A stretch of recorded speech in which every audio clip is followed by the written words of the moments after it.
5:30 is our time. San Antonio's first news. Good Thursday morning. I'm Charity McCurdy. Among our top stories, we had the latest on the Georgia school shooting, and the Bexar County DA says he'll defend commissioners against a lawsuit by Paxton. We'll have details right now. Traffic and weather together every 10 minutes in mornings.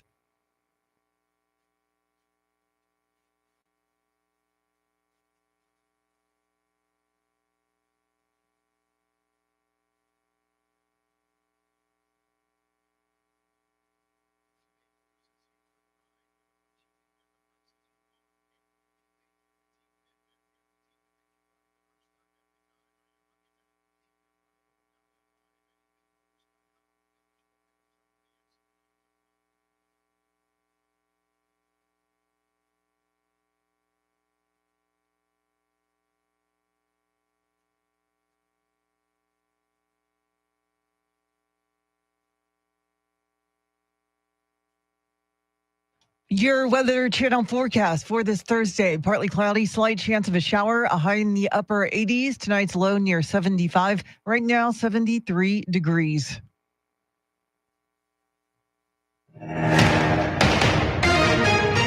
More details have emerged about the suspect who opened fire at a high school in Winder, Georgia yesterday. Here's Fox's Steve Harrigan. Law enforcement revealing some new details. It's likely the numbers are going to stay pretty much the same. 4 dead, 9 wounded. Those 9 wounded in hospital, they're likely all to survive. But sadly, among those 4, 2 students killed just age 14, both those. We've learned the weapon used was a rifle by the shooter, an AR-15. How the 14-year-old suspect got access to that rifle, how he got into school, still not known. We're learning more, too, about an FBI tip about the suspected shooter. 1 year ago, he was living in a different county. There was not enough information to take any action on that tip, but certainly some red flags early on this suspect. And police say they expect to try the 14-year-old suspect as an adult. Vice President Kamala Harris reacted to the shooting while speaking in a campaign event in New Hampshire yesterday. Our hearts are with all the students, the teachers, and their families, of course.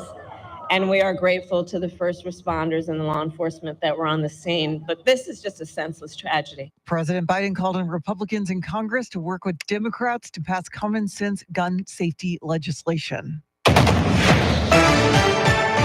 Former President Trump was in Harrisburg, Pennsylvania for a Fox town hall on Fox's Hannity. The former president claims Vice President Kamala Harris will receive the questions before the presidential debate next Tuesday with ABC News. You might give her the questions and give her the answers with the questions. I'm not sure it's going to help her.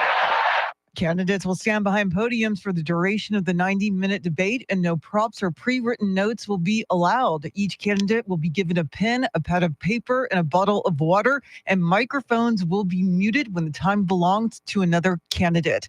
Well, one battleground state is set to play host to the current and former commander-in-chief. Here's Fox's Ryan Schmelz. President Biden is expected to highlight his Investing in America agenda and how it is benefiting communities across the state. It's his first visit to Wisconsin since dropping out of the race for president and comes just days before former President Trump is set to hold a rally in the Badger State. President Biden flipped Wisconsin blue in 2020 after former President Trump won the state in 2016. Wisconsin also has a race for Senate and several House swing districts that will be key in determining which party controls Congress next year. In Washington, Ryan Schmelz, Fox News. Bexar County DA Joe Gonzalez says he'll defend the Commissioner's Court from a lawsuit by Texas Attorney General Ken Paxton.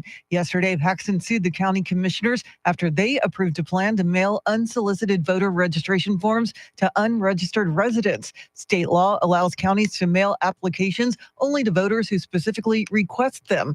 Paxton had warned the commissioners Monday that he'd sue if they went ahead with the plan, which he says invites election fraud. Houston police have made an arrest in the carjacking murder of a 90-year-old Navy veteran over the weekend.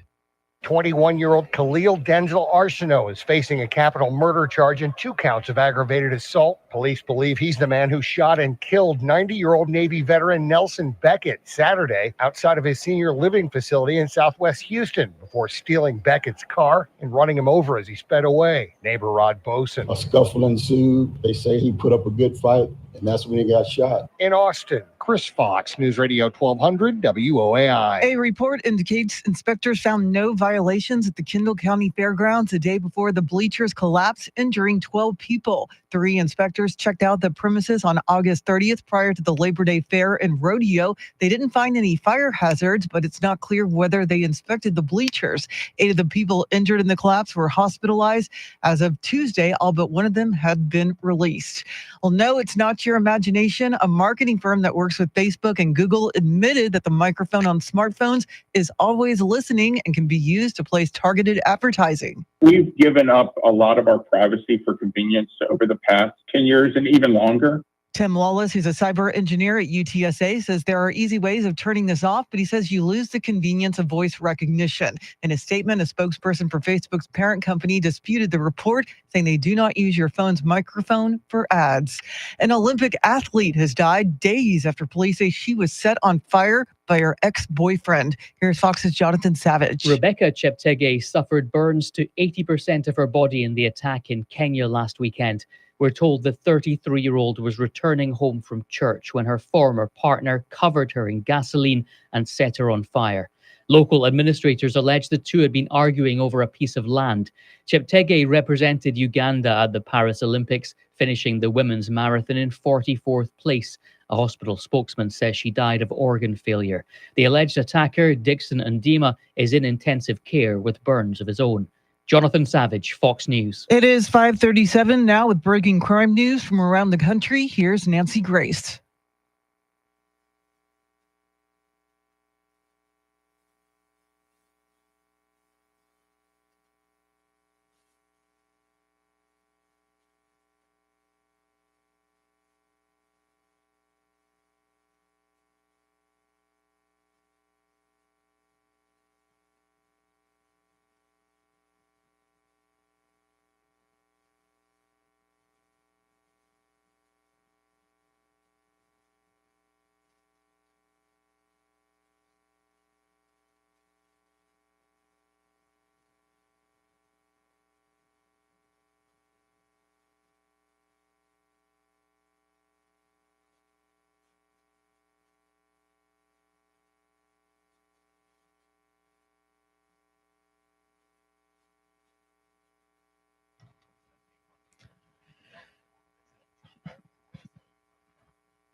Traffic and weather together in a minute. But first, a check of your money and the world of business. We say good morning to Denise Pellegrini live at the Bloomberg News Desk.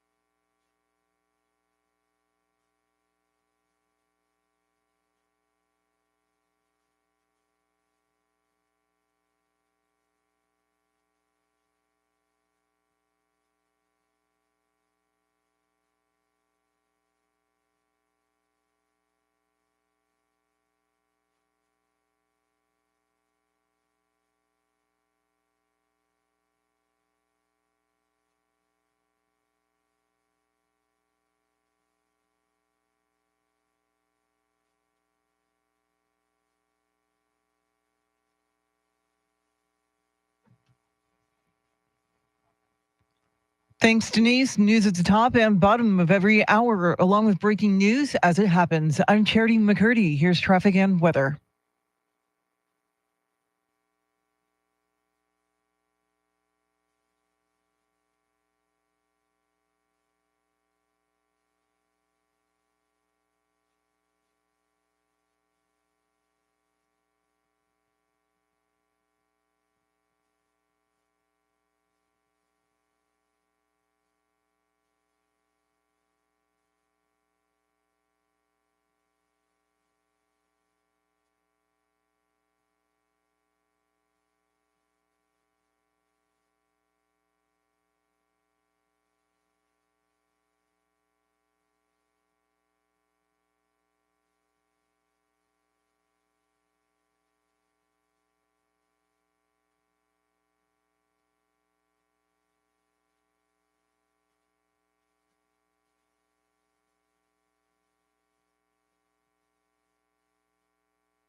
San Antonio's first news.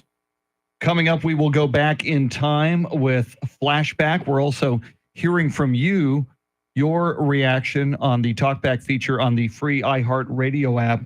How do you feel about the kids, the students in your life, perhaps your children? Do you feel safe when they go to school? We've got another school shooting in America to talk about this morning. 4 dead, 9 injured in Winder, Georgia, a 14-year-old shooter. Here is Barrow County Sheriff Judd Smith. This hits home for me. I was born and raised here. I went to school in this school system. My kids go to this school system. My heart hurts for our community, but I want to make it very clear that hate will not prevail in this county. That is Barrow County Sheriff Judd Smith. And Charity, this story all the more frustrating as we hear reports that the 14-year-old shooter, there were red flags about him last spring and last school year. Yeah, the teen had been interviewed after the FBI received an anonymous tip in May of last year about online threats to commit an unspecified school shooting. The FBI narrowed the threats down and referred the case to the sheriff's department in Jackson County.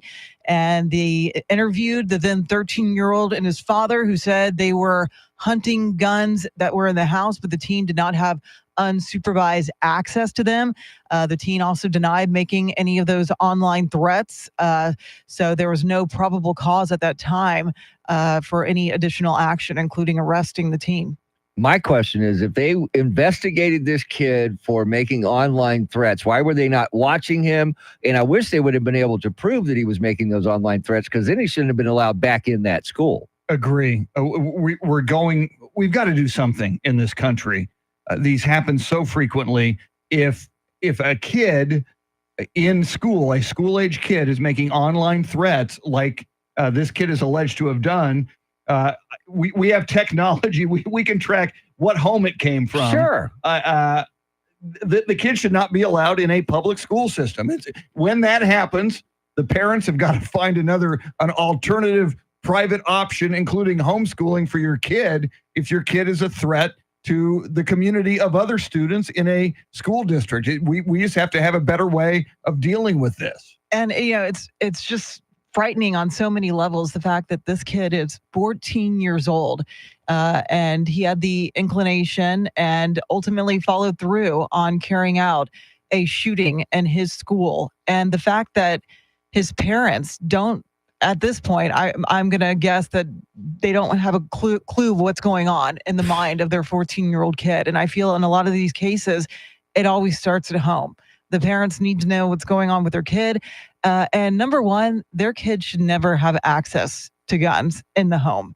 And that's where everything is just a complete breakdown all around. And it's so frustrating because there are security mechanisms in place at the school, these classroom doors that automatically lock. And why weren't all the classroom doors closed? That's another thing we got to look at. Yeah, they need to check that out. And from what I understand, according to all the reports I watched yesterday after I found out about this, they did just about everything they possibly could do in that school right, except for leave that classroom door open and somehow let that gun in. After the shooting, they handled it very well. But we got to start handling it well before the shootings. Yeah, every time one of these happens, there's a wake-up call on some level of procedures that could have been done differently and perhaps saved lives. We'll continue to analyze this shooting from Winder, Georgia yesterday. We'll hear your reaction coming up, your talkbacks. Coming up, we will play Flashback. We'll go back in time, try to figure out what year we land in. WOAI News Time, 5:45.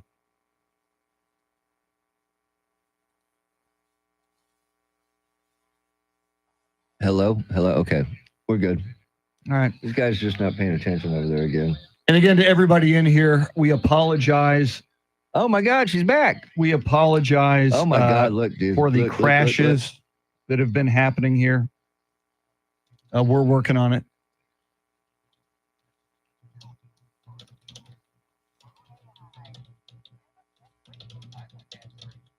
All right, we're back. Kemper, have a great trip. I am actually going to be out I'm on vacation next week myself. So yes, after tomorrow, I won't. Maybe I'll join you I'm going to be in Oregon, so maybe I'll join you from Oregon. But then again, with the time change, it's probably not going to happen. Just saying. Maybe late in the show. Make sure you do it on Tuesday at like 8:20. Yeah. Hey, it's Bob, everybody.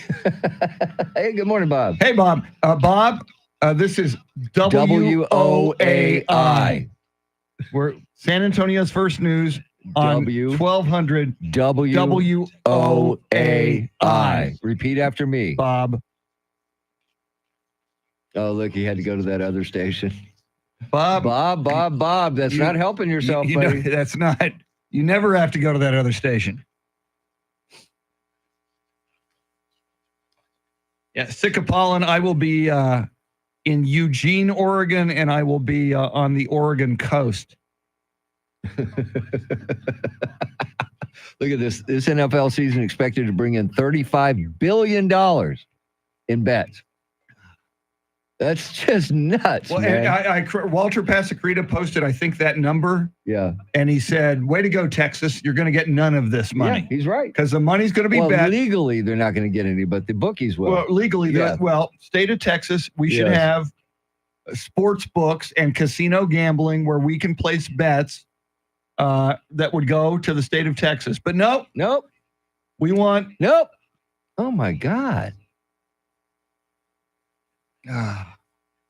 Wow.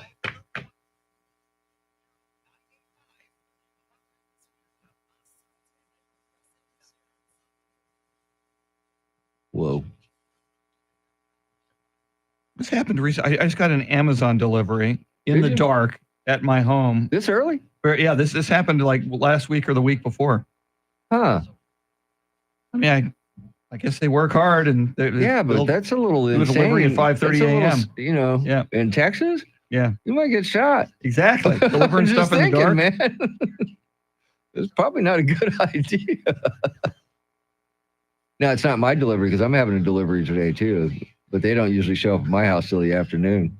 Yeah, I mean, until this happened at about this time a week or two ago, it's never been this early before. It usually was after. Must be a new driver on that route. Yeah.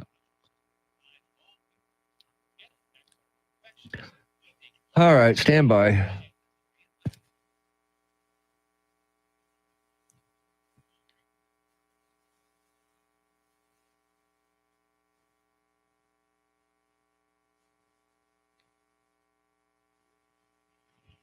It is time to go back in time, but what year will we land in? See if you can figure it out. We will try to figure it out. Let's play flashback.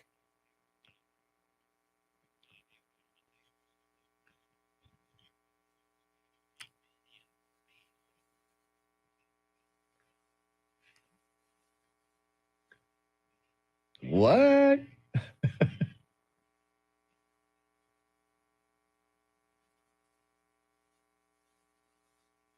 Ding, ding, ding.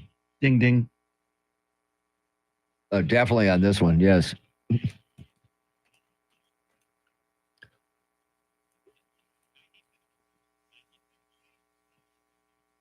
Mr. T, you dinged in first. 67, 68, or 69? I would like 1969 for the win, Chris. Charity? I don't know, so let's go with that. I'm going with 69 with Mr. T. Let's find out.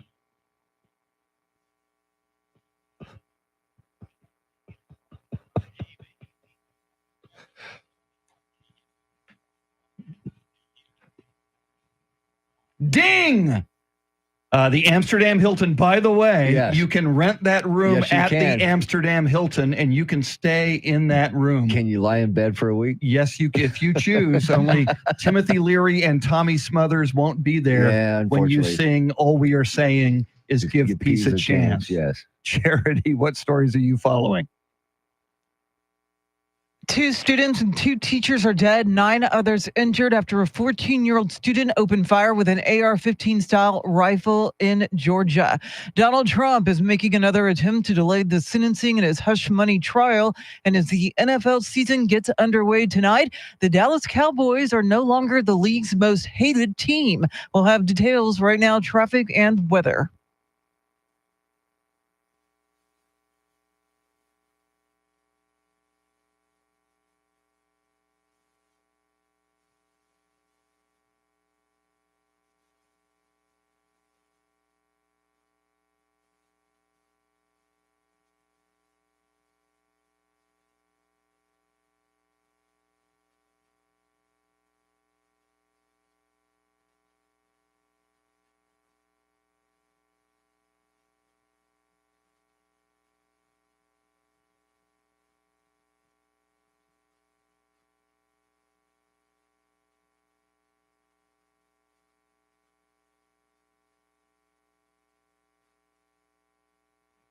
Partly cloudy today, slight chance of a shower, highs in the upper 80s near 90. Tomorrow, sunshine, highs in the low 90s. Saturday, sunny, highs in the low 90s. Overnight lows on Sunday or Saturday into Sunday morning are in the upper 60s, mid to upper 60s. 73 degrees in New Braunfels, Texas. 74 in Alamo Heights and 73 right here in Stone Oak. WOAI News Time, 5:52. San Antonio's first news. Mr. T, you just gave the weather in New Braunfels outside. And I know doesn't exactly feel like that yet, but it's a lot cooler already. It's starting to feel like Worst Fest weather. Almost. I know that's October. Almost. And I know it's early September, but, and I've always noticed this, Mother Nature knows when it's like, as soon as we move into September, you can feel it in the air, even this early in September. It's just such a beautiful time. It brings a smile to my face. I love not sweating and not having the upper lip grease, glean, walking into work. It's wonderful. And, you don't need, extra layers yet, but we're almost there. And, I'm kind of, welcoming the Halloween decor. I'm not annoyed by it now. So you and HEB and Home Depot and that Halloween decor. Well, not only cooler temperatures in September, but something else. Football is back. It is back tonight. We will see Ravens and Chiefs and one other thing. Shots of Taylor Swift. Yes, tonight's the night. Ravens, Chiefs, shots of Taylor Swift. So get over it. Apparently, she is on a break for the months of September and some of October. And she attended 13 of the Chiefs games last season. So break that record. She's going to break that record. I wonder why 13.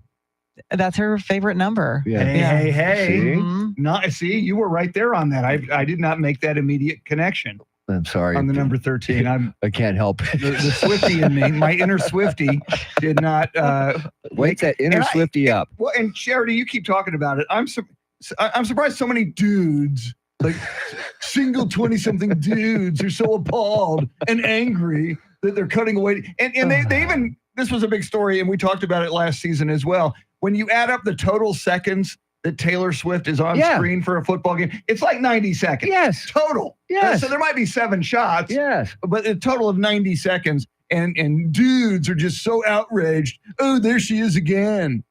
Get over it. She's a good-looking woman. You should be happy they cut away to good-looking women during your football game. I agree with you, but I guess it's just overexposure. I think they can't get on social media without seeing her pop up on their feed, especially if they're trying to check scores and they see, the NFL or ESPN post something about Taylor Swift. They're like, America. No, we must separate the two. Sports only, no pop culture. See, and what they're not thinking about is this getting their girlfriend, significant other more excited to watch football now. Well, a lot of them don't have girlfriends. Well, that's probably why they're upset the first If you're way. an angry 20-something dude venting get out of your about Taylor basement Swift, and get out. Yes, maybe if you didn't vent so much about Taylor Swift and met some girls, Chris, you might be onto something. Yeah, I'm just saying. So you might be onto something. Just give in. Resistance is futile. All right, we have been asking people on the free iHeartRadio app. In the aftermath of this horrific school shooting in Winder, Georgia yesterday, 4 dead, 2 students, 2 teachers, 9 injured and in the hospital. We want to hear from you. What about your kids? What about the students in your life? How concerned are you for their safety as they have begun this school year? Mr. T? Let's check in with our favorite school teacher. Hey guys, Steve from Lotto, and we all like to talk about, we have rights in this country, and my right, and I can do this, I can do that, but we don't like to talk about the responsibility that goes with it. The social responsibility, the respect for others, the certain level of morals. There has to be a certain level of morals to make this country work if we're going to have these rights. So there has to be responsibility. How we get that is the real question. Wow. That's from a teacher. Wow. And he's got to deal with this, every day, like every the students single do, day. Because let's just face it, sometimes the teachers are just as much a target as the students are. Yeah. And you wonder why we're dealing with teacher shortages right now. You factor this has to be a big reason why. I would think so. Yeah. You add in all the pressures and responsibilities on teachers these days. Parents are more aggressive with teachers, make their life tougher. Pay is not nearly what it should be for teachers. And now school shootings happening a lot in America. Yeah, that's a tough equation if you're looking to get into the job market, and teacher is one of your options. God bless them. The future of our country is in their hands, and God bless those who have answered the call to be a teacher. Charity has everything you need to know at the top of the hour. Lots to cover on campaign 2024 as well in the 6 o'clock hour. WOAI News Time, 5:57.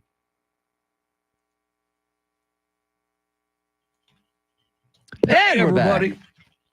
Steve DeRocco, welcome in. Steve DeRocco, the original rock, co-founder of the San Antonio Polar Bear Club, THE Rock, the human element, man's threat, woman's pet, the ultimate object of desire. Steve DeRocco. He's got no problem with Taylor Swift showing up on his television he's a screen. Real man. Yes.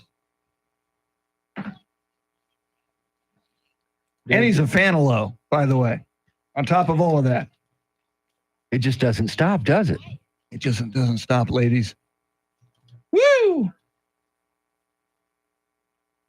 It is a Throwback Thursday. I'm wearing my San Antonio Toros. I went to Toros games at Northside Stadium with Steve DeRocco in 1974-75, by the way. Wow. Woo! Woo! Woo! Woo, woo, woo, woo, woo. Bob, did you see what it said? You mess up one time, Bob, and you're treated like an outcast. Well, that's like the worst mistake ever. Yeah, Bob, that's like wearing a Hamas hoodie in Tel Aviv. Yeah. That's not. Yeah. Yeah, it wasn't just a minor mistake. You. Yeah. Yeah, we love you, but you're never going to live it down. Let's just figure that out right now. Camper, have a great weekend. Camper, take care. You want to stick with the rundown? What was 6? Let me pull Debate rules are agreed on. I have Trump talking about it. We should go to, I got Trump talking about it in the town hall. Beautiful. Yeah. Woohoo! Make sure if it's the same one.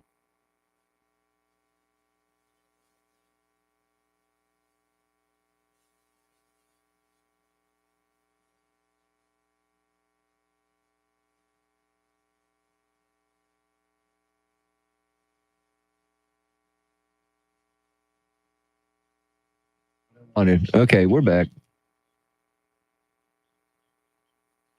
Echo wants to know, what did Bob do? Bob confused this radio station with another one. With another one. Should ask Bob what he did. And he confused it with of all he could have chosen. He could have said Kono. The one he chose was the worst one he could have thought that we were. Yes. Just saying. Yes. Again. After all we've done for him. Yeah. That's like 6 o'clock is our time. San Antonio's like first an Al news. Qaeda Good Thursday t-shirt morning. on I'm Charity 9/11. Among our top stories, another gotta school make sure shooting on with 9/11 dead, you don't wear 9 an Al injured, Qaeda this time t-shirt. in You don't ever Georgia. wear an Al And Qaeda San t-shirt, Antonio but certainly residents not on sound off on the 9/11. proposed city budget. We'll have details, first traffic and weather together every 10 minutes in mornings.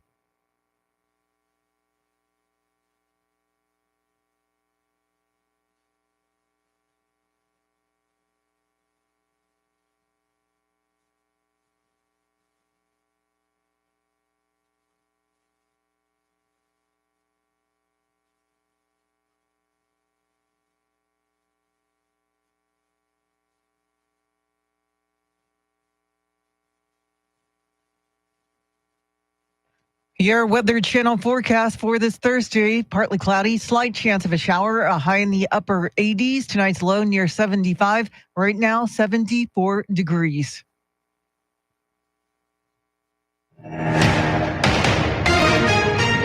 The Georgia Bureau of Investigations is providing more details in the shooting at Appalachia High School and Winder, where at least 4 people were killed and several others injured. The suspect, a 14-year-old student. Judd Smith is Barrow County Sheriff. The shooter is in custody at the Barrow County Detention Center because he is a juvenile. He's being booked in and he will be transported to RYDC. Officials say the suspect made online threats in the past, but there was no probable cause for arrest at the time. Police say he will be charged as an adult. Speaking at a campaign event in New Hampshire, Vice President Kamala Harris called the gun violence senseless. We've got to stop it. And we have to end this epidemic of gun violence in our country once and for all. You know, it doesn't have to be this way. President Biden called on Republicans in Congress to work with Democrats to pass common sense gun safety legislation.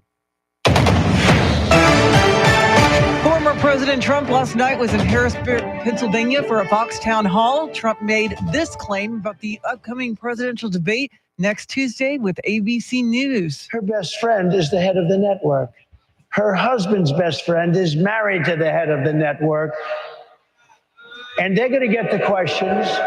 I've already heard they're going to get the questions in advance.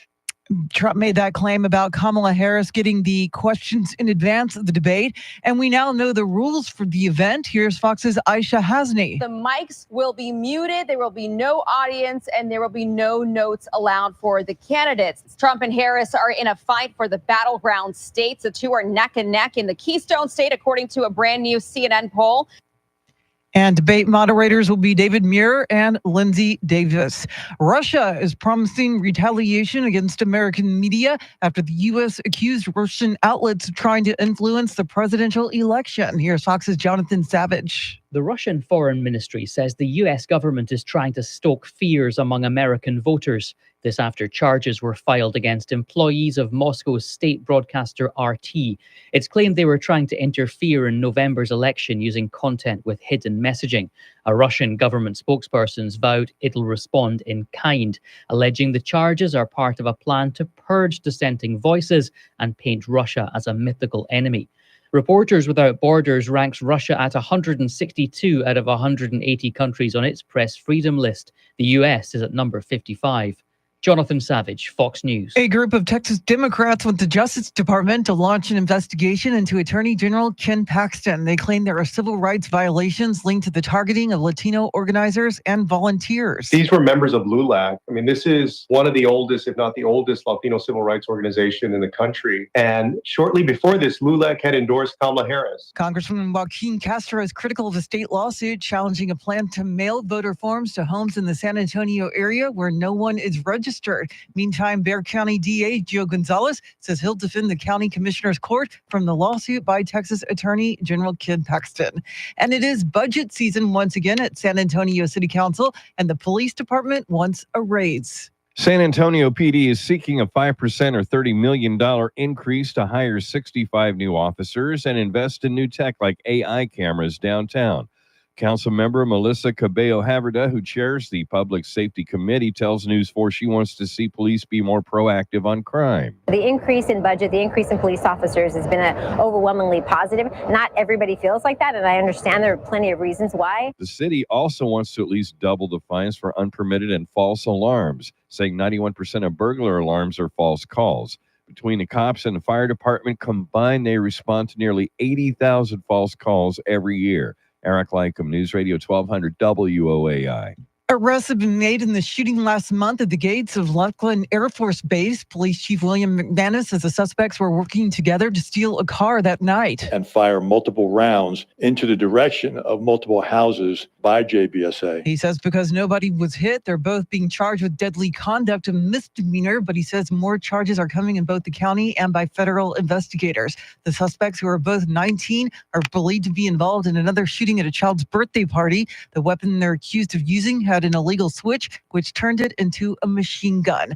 A new social media analysis is the Dallas Cowboys are no longer the NFL's most hated team. BetOnline.ag based its report on a study of negative X-posts over the past 30 days. The research says fans now hate the defending Super Bowl champion Kansas City Chiefs more than any other team. The Cowboys were previously the most hated NFL franchise, but this year, America's team came in second. It is 6:06, news at the top and bottom of every hour, along with breaking news as it happens. I'm Charity McCurdy. Traffic and weather coming up.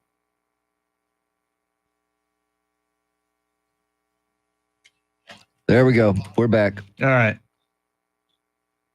Yeah, Bill, we'll forgive you. You are forgiven, Bill, but we will not forget.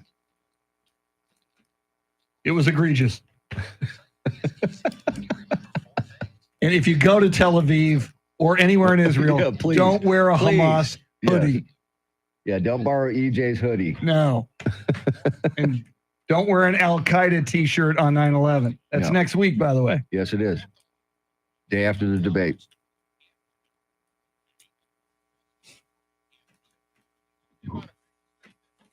Man, if that was not the day after the debate, I would like to do the old, where were you when it happened? Oh, God, yeah. You can actually do that on Thursday. Yeah, it's too You don't want late. to do the day after. No. You can still not focus on it big, but you can Your certainly reaction to ask- the debate, and if you want to just throw in there, Yeah. where were you? Yeah, because both are going on. Yeah. It's question 2. I like it. Yeah. I'll never forget it, man. One of those things. I remember, what was it, about 8 days later, we were all standing out back of the old building and a plane went over. It was so and weird, everybody yeah. stopped and just looked up and went, holy crap. Yeah. You know, because that was like so just odd. Yeah. Weird. And I remember my mom telling me, she grew up when planes first started sure. coming out. So it was like when They she was a would stop. kid, They would stop and a look, plane yeah. would go over the neighborhood. It's like, oh my God. And they would say, an aeroplane. An aeroplane. Look, it's an yeah. aeroplane. Yeah. Yeah. Well, we used to do that. We'd be out playing football in the street, and one of the C5 Galaxies would that come was so over, cool. and we would just stop the game, and everybody just sit there because they look. I mean, how is that thing flying? And it looked like it was buried because we live close to the it barely Kelly moving, flight man. line Yeah, also. It looked like it it was was barely moving, man. Yeah. Yeah, it used to just amaze us. And that sound, that whistling jet. Yes. Oh, it's very, very identifiable. Yeah. Yes. Yeah. When you heard Yep. it, you knew it was Yep. a C5. Yep. And then when the space shuttle came in on the back of that 747, it flew right over our house, and we were all outside watching that. Wow. Yeah, that was cool, man. Good times. Good memories, Chris. Good memories. All right, Chris. Are you ready to do this? Yes. Stand by. Rooster's telling Bill not to Yes. call Cindy by Donald another Trump. name. Yep.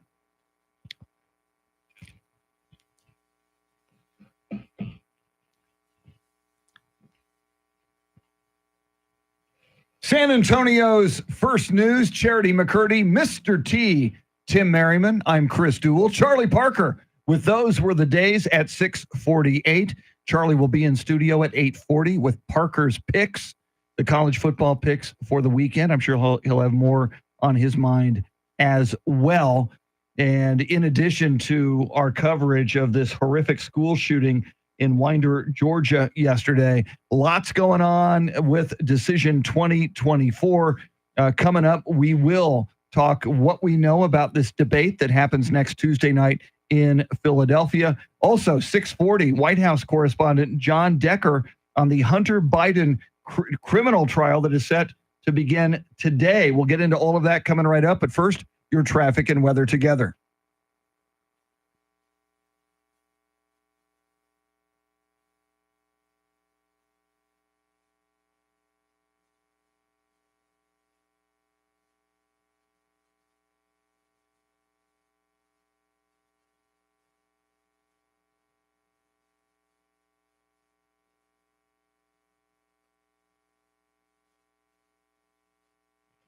Partly cloudy today, slight chance of a shower, highs in the upper 80s, near 90. Tomorrow, sunny skies, highs in the low 90s. Saturday, sunshine, highs in the low 90s with overnight lows on Saturday in the mid to upper 60s. 74 degrees in Leon Valley, 74 at the Pearl, and 73 right here in Stone Oak. WOAI News Time, 6:10. San Antonio's first news, it is on like Donkey Kong. Of course, I'm talking about the first and possibly the only Trump-Harris debate coming up next week, just 5 days from now on September 10th. Last night with Sean Hannity during the town hall in Harrisburg, Pennsylvania, former President Donald Trump talked about it. I agreed to do it because they wouldn't do any other network. The other thing is her best friend is the head of the network. Her husband's best friend is married to the head of the network. And they're going to get the questions. All right, Charity, how concerned are you that Kamala Harris will get the questions in advance to this debate, as former President Donald Trump suggests? I want to believe that the head of this network would have no input on the ABC News journalists, management, producers. I would hope that ABC would have some high level of journalistic standards. So I don't think that they are providing the questions in advance. I think there would be several whistleblowers that would come forward if that were the case. I agree that somehow we would know if that was the case after the fact that the questions were given to her. Look, I just want to see the debate. I do, and I understand they've agreed on the rules about muting the microphone when the other person is talking. I'm okay. Let's just get it on. Yeah, and yesterday was the day, finally. It took a while Yes. for the Harris camp, Kamala Harris's campaign, to agree to the rules, most specifically the muting of the mics. And we have heard that they were given assurances, Charity, the Harris camp, that if indeed there was an argument, say they were both talking at the same time and it got heated, and you'll remember that debate between Biden and Trump, they were arguing about their golf games, which is weird, but it happened. But if there's an argument that ensues between Harris and Trump, there are some assurances in place that the mics would go on in a situation like that. Yeah, it'll be probably a little awkward, but apparently the microphones will only be live for the candidate whose turn it is to speak and muted when the time belongs to another candidate. Interesting that they held a coin flip virtually earlier this week to determine the important things like podium placement and the order of closing statements. Trump won that coin toss and chose to select the order of statements. He will offer the last closing statement. Vice President Kamala Harris selected the right podium, the position on the screen, stage left. I think it'll be very interesting as far as, we've already debunked that there's going to be no pre-written notes. They'll be given a pen, a pad of paper, and a bottle of water. That's it. And there's, I think, 2 commercial breaks. And of course, campaign staff can't interact with the candidates. And I believe there's an investigation by the Harris camp saying that coin flip was rigged. The only way she could lose that coin flip was if it was rigged. If it was rigged, yes. I still must say, philosophically, I don't like the mics going off. It's like us. Yes. When Charity talks, do our microphones go off? When I talk, does your microphone? No. When there is a conversation between people, and I realize that debate's a different animal, but for years and years and years in this country, Charity, dating back to the Kennedy-Nixon debate in 1960, microphones have been on. Human beings are human beings. And if there is a conflict and people talk over each other, as they do in life, I want to hear it. I agree, and I hope this is the last time we see the muted microphones. Again, these were the debate rules agreed upon by Trump and then President Biden at the time when he was still in the race. So hopefully moving forward, they will have unmuted mics because I think that's what the American people deserve. We'll have to wait till probably the next election for that to happen because this is probably going to be the only debate. Our White House correspondent, John Decker, who will be there in Philadelphia for the debate to cover it, told us earlier in the week he thinks there's a 5% chance there would be an additional debate, therefore a 95% chance this is the only debate between Donald Trump and Kamala Harris. As we roll forward, more from you. We're asking you this morning on our Talkback feature on the iHeart Radio app, which is free, by the way, if you're new to it. How do you feel about your kids in school, whether they're your kids, your grandkids, nieces, nephews, kids you care about? Do you feel safe about them going to school with so many school shootings happening across the country? We'll get to those and more, get you caught up on headlines, traffic, and weather. WOAI News Time 6:16.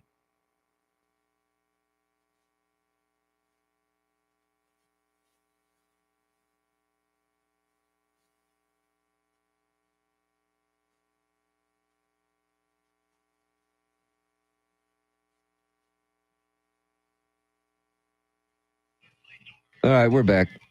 Wow. Ooh, good stuff. Julian, welcome in. Julian, Bill, Tim, SWAT Cats. Steve Duraco, the original Rock, Echo 5 Hotel. Tim, Bill, Echo. Bill Beavers. Yeah, Bill Beavers is in there. Welcome in.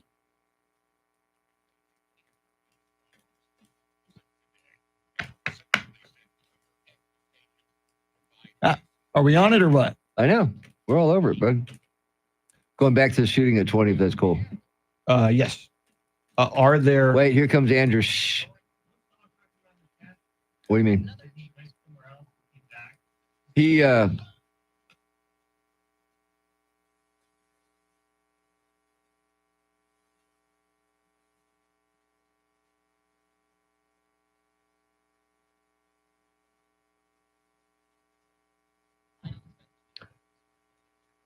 Bill, I think he'll be able to keep his composure at all times because he is, Donald Trump. Yeah, Donald Trump knows how to debate well, as we know. Yes, he does. I think the key thing in that debate, can Kamala Harris hold her own? I mean, that's going to be the key. And I want to hear what their plans are, what their, economic policies are, border policies. Come on. Let's get down to the meat now. Treat me like I'm an undecided voter, people.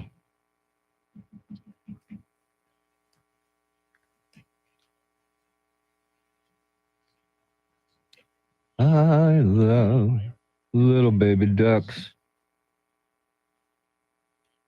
Yeah, Kemper was the other talkback that came in, but so far that's it. Okay. I will check once again. Oh, no, we got enough to do 50. Cool. Oh, beautiful. Okay.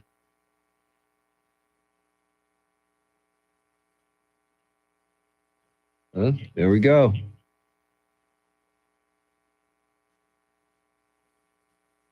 Oh, listen to this. Listen, you got to hear this.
Just ahead of headlines, traffic, and weather together, and we continue to react to yet another horrific school shooting in America. And it is certainly one of the stories Charity is covering this morning for you. Charity, what stories are you tracking? The 14-year-old gunman in Georgia was reportedly on the FBI's radar prior to yesterday's school shooting that killed 4 and injured 9. Hunter Biden's federal tax evasion trial starts today in Los Angeles, and 2 teens have been arrested in connection with a pair of shootings near the gates of Joint Base San Antonio-Lackland last month. We'll have details right now, traffic and weather.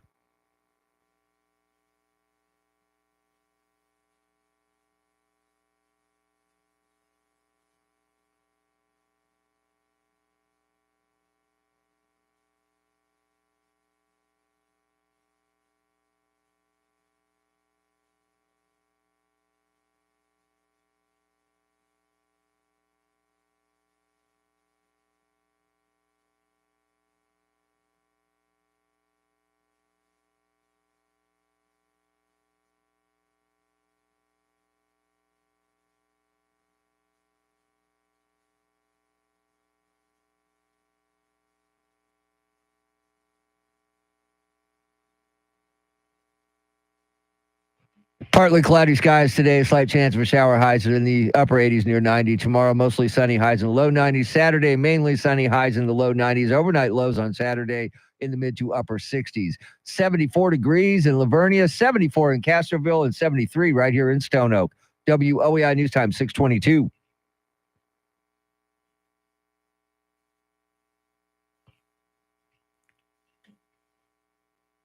San Antonio's first news.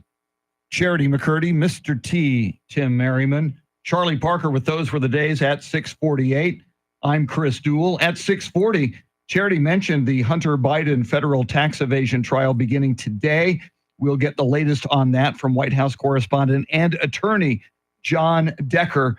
But we continue to react with you this morning to that school shooting yesterday in Winder, Georgia. 4 dead, 2 14-year-old students. 2 teachers. The shooter was a 14-year-old, 9 in the hospital. And Charity, I mentioned these numbers to you and Tim earlier, and just because they blow my mind. Since Columbine, and that shooting was April 20th, 1999, there have been more than 400 school shootings in America since Columbine, and more than 382,000 American students have experienced a shooting at their school since Columbine took place. Amazing that nothing has really changed, since Newtown, Connecticut, Parkland, Florida, Uvalde. Oh. It's so upsetting as a parent of little kids that are in the school system and will be for a long time to come. And our kids are subjected to active shooter drills in classrooms for this reason. Because not much has changed. Yes, there are mechanisms in place as far as school security, locking exterior doors, having those random checks by people showing up to school campuses to make sure that those exterior doors are indeed locked. But in the case of Georgia yesterday, classroom doors that automatically lock, some of those classroom doors were open. And that's why some students and teachers died as a result. Coming up, White House correspondent John Decker on the Hunter Biden federal tax evasion trial. Charity with all the big stories at the bottom of the hour. WOAI News Time, 625.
6:30 is our time. San Antonio's first news. Good Thursday morning. I'm Charity McCurdy. Among our top stories, the latest on the Georgia school shooting, and the Bexar County DA says he'll defend county commissioners against a lawsuit by the state AG. We'll have details, first traffic and weather together every 10 minutes in mornings.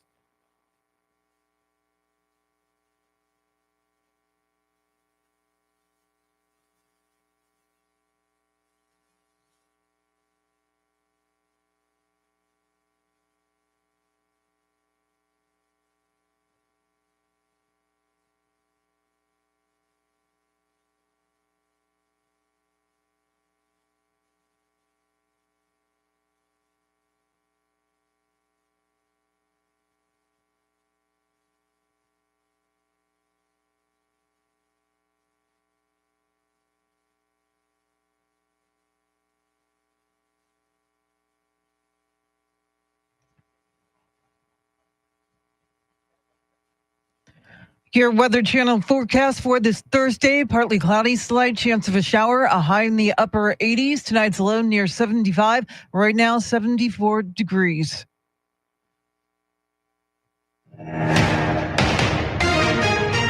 More details have emerged about the suspect who opened fire at a high school in Winder, Georgia yesterday. Here's Fox's Steve Harrigan. Law enforcement revealing some new details. It's likely the numbers are going to stay pretty much the same. 4 dead, 9 wounded. Those 9 wounded in hospital, they're likely all to survive. But sadly, among those 4, 2 students killed just age 14, both those. We've learned the weapon used was a rifle by the shooter, an AR-15. How the 14-year-old suspect got access to that rifle, how he got into school, still not known. We're learning more, too, about an FBI tip about the suspected shooter. 1 year ago, he was living in a different county. There was not enough information to take any action on that tip, but certainly some red flags early on this suspect. Police say they expect to try this 14-year-old suspect as an adult. Vice President Kamala Harris reacted to the shooting while speaking at a campaign event in New Hampshire yesterday. Our hearts are with all the students, the teachers, and their families, of course.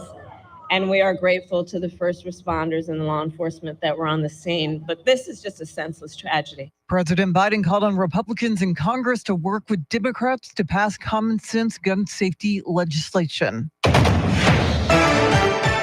Former President Trump was in Harrisburg, Pennsylvania for a Fox News town hall. The former president claims Vice President Kamala Harris will receive the questions before the presidential debate on ABC News next Tuesday. You might give her the questions and give her the answers with the questions. I'm not sure it's going to help her. Candidates will stand behind podiums for the duration of the 90-minute event, and no prompts or pre-written notes will be allowed. Each candidate will be given a pen, a pad of paper, and a bottle of water, and microphones will be muted when the time belongs to another candidate. Well, one battleground state is set to play host to the current and former commander-in-chief. Here's Fox's Ryan Schmelz. President Biden is expected to highlight his Investing in America agenda and how it is benefiting communities across the state. It's his first visit to Wisconsin since dropping out of the race for president and comes just days before former President Trump is set to hold a rally in the Badger State. President Biden flipped Wisconsin blue in 2020 after former President Trump won the state in 2016. Wisconsin also has a race for Senate and several House swing districts that will be key in determining which party controls Congress next year. In Washington, Ryan Schmelz, Fox News. Bexar County DA Joe Gonzalez says he'll defend the commissioner's court from a lawsuit by Texas AG Ken Paxton. Yesterday, Paxton sued the county commissioners after they approved a plan to mail unsolicited voter registration forms to unregistered residents. State law allows counties to mail applications only to voters who specifically request them. Paxton had warned the commissioners Monday that he'd sue if they went ahead with the plan, which he says invites election fraud. Houston police have made an arrest in the carjacking murder of a 90-year-old Navy veteran over the weekend. Here's Chris Fox. 21-year-old Khalil Denzel Arsenault is facing a capital murder charge and 2 counts of aggravated assault. Police believe he's the man who shot and killed 90-year-old Navy veteran Nelson Beckett Saturday outside of his senior living facility in southwest Houston before stealing Beckett's car and running him over as he sped away. Neighbor Rod Boson. A scuffle scuffle ensued. They say he put up a good fight, and that's when he got shot. In Austin, Chris Fox, News Radio 1200 WOAI. The FBI wants to find people who may have been victimized by a former City of Houston Park Ranger. They're launching a civil rights investigation. Chief Noe Diaz with the Houston Police says Joey Ellis drove into city parks and essentially locked others inside by blocking the entrance with his vehicle. Then he told them they had broken the law. Which there wasn't. And then he would solicit money from them, sometimes asking the victims to pay via Venmo or other electronic means, and essentially robbing them, threatening them to tow their vehicles or actually putting them in jail. He would sometimes sexually assault his victims. The FBI believes Ellis targeted members of the LGBTQ community. Ellis was hired in 2019 and was arrested in June. He's charged with official oppression and sexual assault.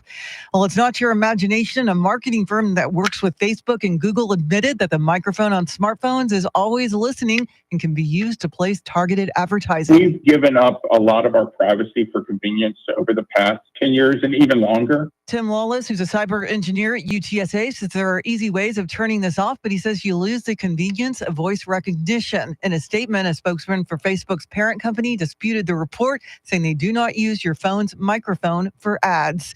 It is 6:37. Traffic and weather together in a minute, but first, a check of your money and the world of business. Denise Pellegrini is live at the Bloomberg News Desk.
Thanks, Denise. News at the top and bottom of every hour, along with breaking news as it happens. I'm Charity McCurdy. Here's traffic and weather.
San Antonio's first news, Charlie Parker coming up with those were the days at 6:48.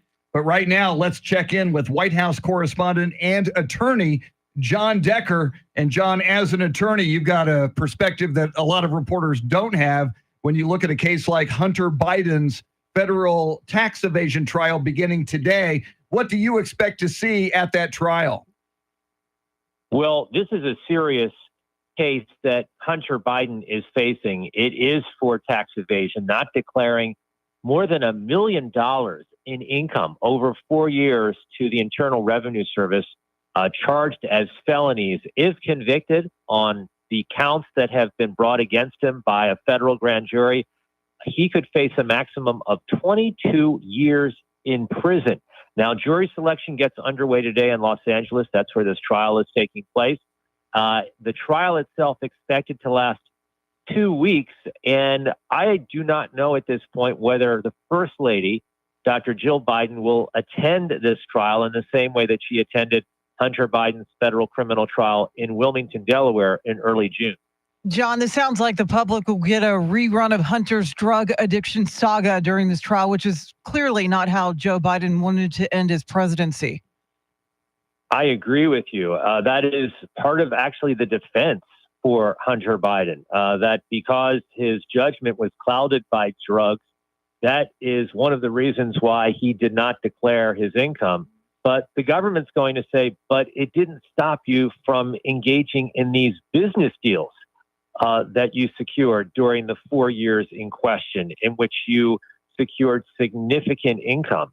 So that's going to be a difficult argument to make, I believe, to the jury that ultimately will be selected. Now, he pleaded not guilty, but also said that he paid all of his tax debts belatedly. If that's the case, wouldn't there be proof of that and this trial wouldn't be happening? Well, no, not at all. I mean, he did indeed pay the back taxes and penalties, but that was essentially after the fact. Still, according to the federal government, crimes were committed by not declaring that income in the first place. Sometimes these types of cases are charged as a civil trial, as civil penalties. That's not the case as it relates to Hunter Biden. Criminal case against him and very serious charges that have been brought against him by the U.S. attorney prosecuting this case. John, as you mentioned, Hunter Biden could face a maximum 22 years in prison if he's found guilty here on, all counts. Is that at the judge's discretion? Are there sentencing guidelines the judge would look at? What are the odds he goes to prison, and what are the odds he goes for 22 years?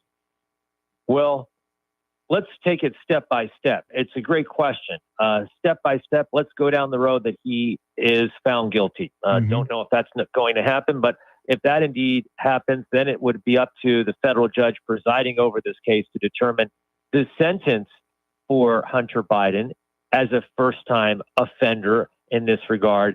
But to your question as to whether or not he's going to prison, the president has indicated that he will not intervene in this case. He said he will not pardon his son. But let's face it, Joe Biden, President Biden, is a lame duck. And after the November 5th election, I have no doubt that Joe Biden will step in. He doesn't want to see his son languishing in prison. Remember, he's already been found guilty in that gun case that took place in Wilmington, Delaware over the summer. I would certainly bet that President Biden, before he leaves office, pardons his son Hunter. And John, the goal is to seat a jury of 12 plus 4 alternates. What are some of the questions they will likely face in connection to this case?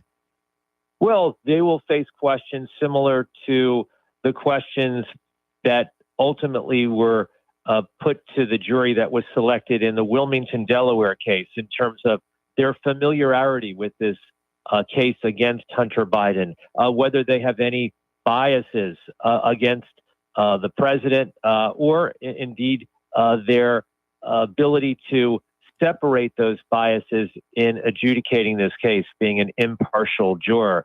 I have no doubt that by the end of the week, jury selection gets underway today, that by the end of tomorrow, close of business, you will see a jury that will be impaneled and opening statements will be given Monday of next week. And John, we've got 4 Americans in the semifinals at the U.S. Open. Man, it's been a long time since that's happened. Since 2003. Wow, with Andre Agassi, right? Yeah, Andre Agassi, exactly right. So this is pretty remarkable what Americans have been able to do. This U.S. Open, a lot of surprises. Carlos Alcaraz out, Novak Djokovic out. That's on the men's side. We know that Coco Gauff, another American, got knocked out by a fellow American. And so it's going to be fascinating. I can't wait for the semis on the women's side. They will take place today. Yep. I'll be at the men's semis tomorrow, and I look forward to rooting for America. Regardless of what happens in the men's match, there will be an American male in the final. Yes. So that's a great thing to keep your eye on, and it's going to be on ABC on the men's final. Will be on ABC on Sunday. So can't wait for that. Amen. He is our man at the U.S. Open, and next week he's going to be our man in Philadelphia for that Trump-Harris debate. He is White House correspondent John Decker. Coming up, Charlie Parker with Those Were the Days, WOAI News Time, 646.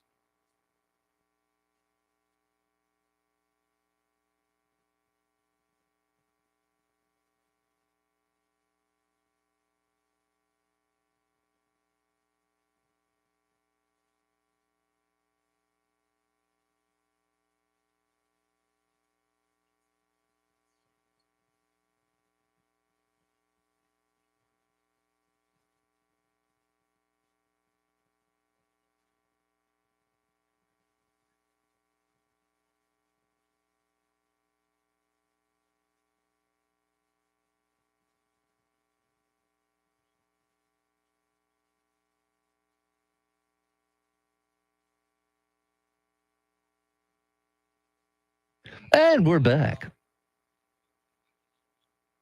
Connie, welcome in. MJ Sweet. MJ Sweet with an interesting, I know this was a while back, but said, in my opinion, muting of a microphone in the debate is a bullying tactic. Yeah, it is. Good morning, Connie. Yeah, I don't like I said it. I don't like the mics going off. These are human beings. If something gets heated and they get arguing, we need to see that. We need to hear that. Yeah, we missed it too, Tim. Pretty sure it's the Kansas City Chiefs. How could it not be? Yeah. I could have sworn I heard her say Kansas City. I was talking with Mr. T at the time, but right as she was wrapping up that story.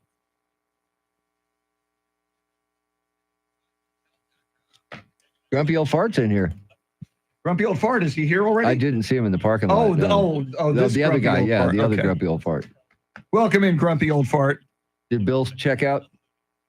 I think Bill Beavers, I haven't seen him post in a bit.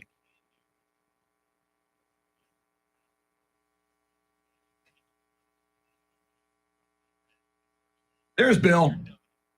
Bill's back.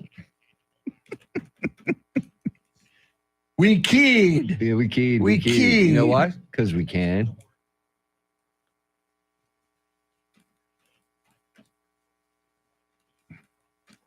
The NFL season is expected to bring in $35 billion in wagering. None of that money will go to the great state of Texas because sports gambling is not allowed in this state. Because we're stupid. Thank you, legislature.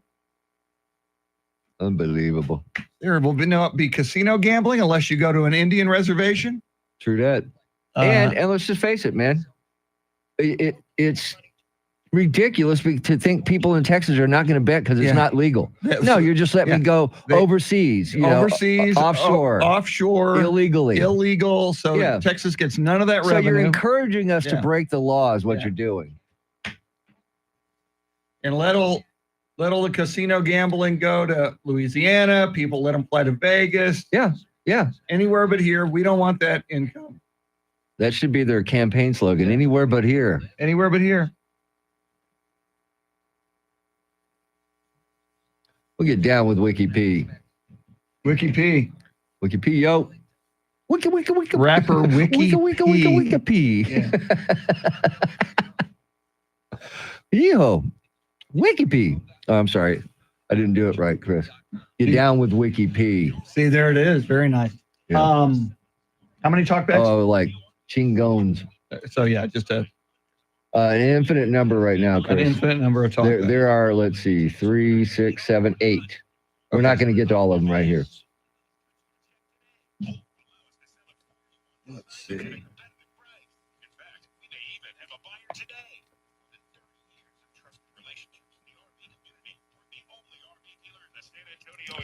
Yes, sir.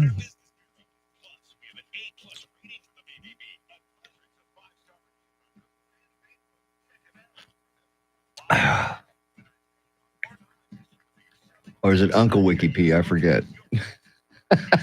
Wiki Uncle P.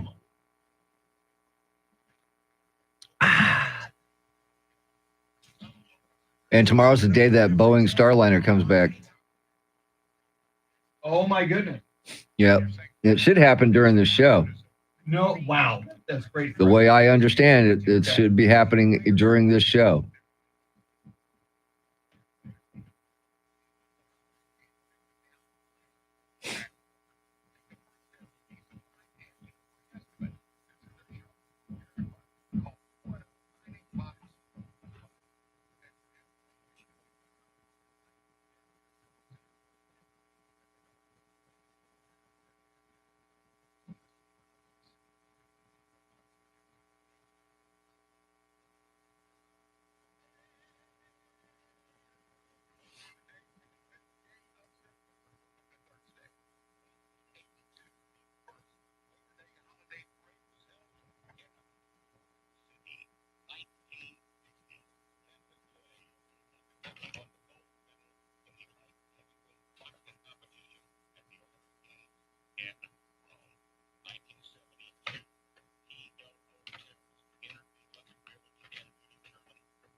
See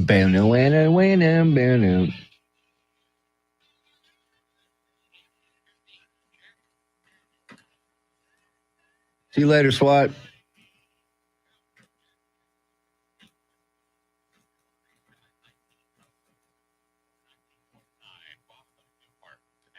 Rooster, the second one.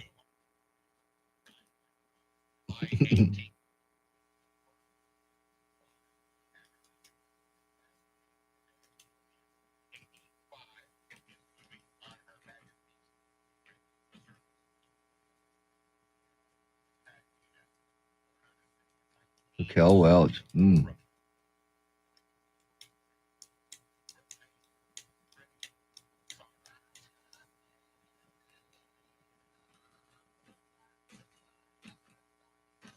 Anybody find me somebody love?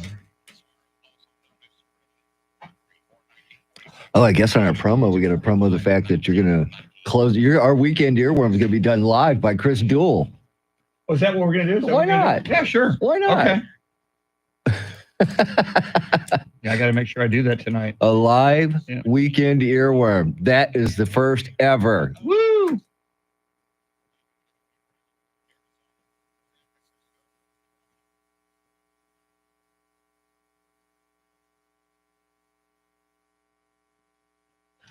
And here are some of the stories we're following for you. It turns out the 14-year-old suspect in the deadly Georgia school shooting was investigated over similar threats last year. Former President Trump is questioning the fairness of next week's ABC News debate, and the San Antonio Zoo's in need of help after Monday's heavy rains caused some damage. We'll have the latest right now, traffic and weather.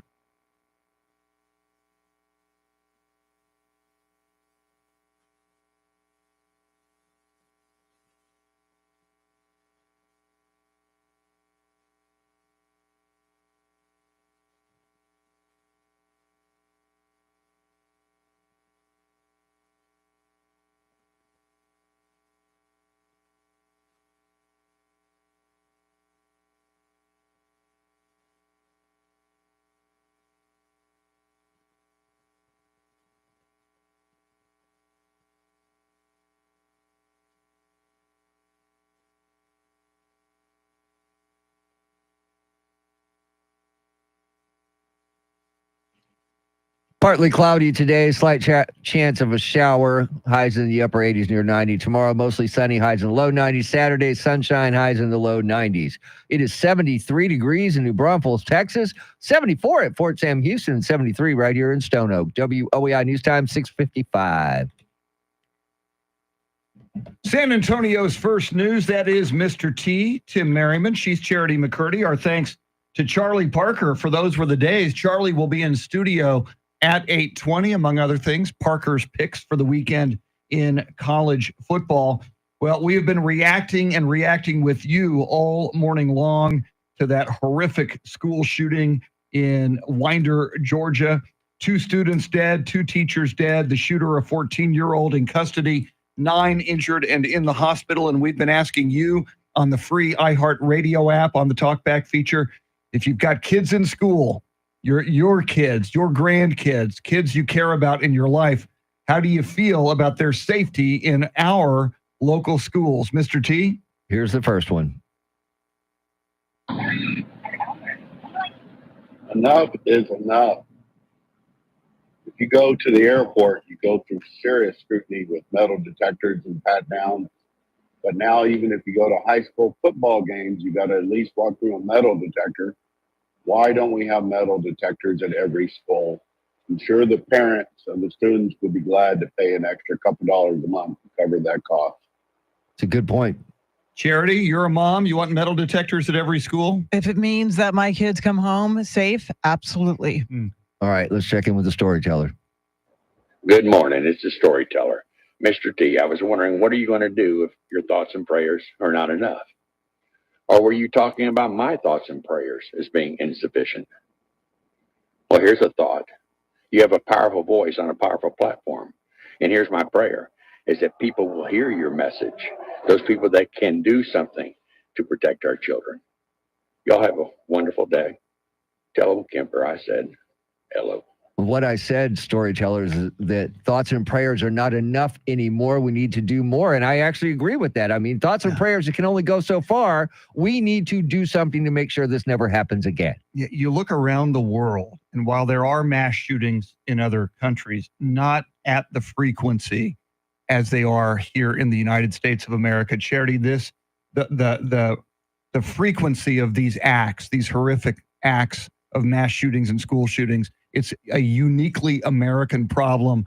And we're America. We've been to the moon. There's got to be a solution to this. Yeah, I mean, we keep thinking, okay, after Newtown, Connecticut, this is it. No more, never again. Okay, then Parkland, Florida, and then Uvalde.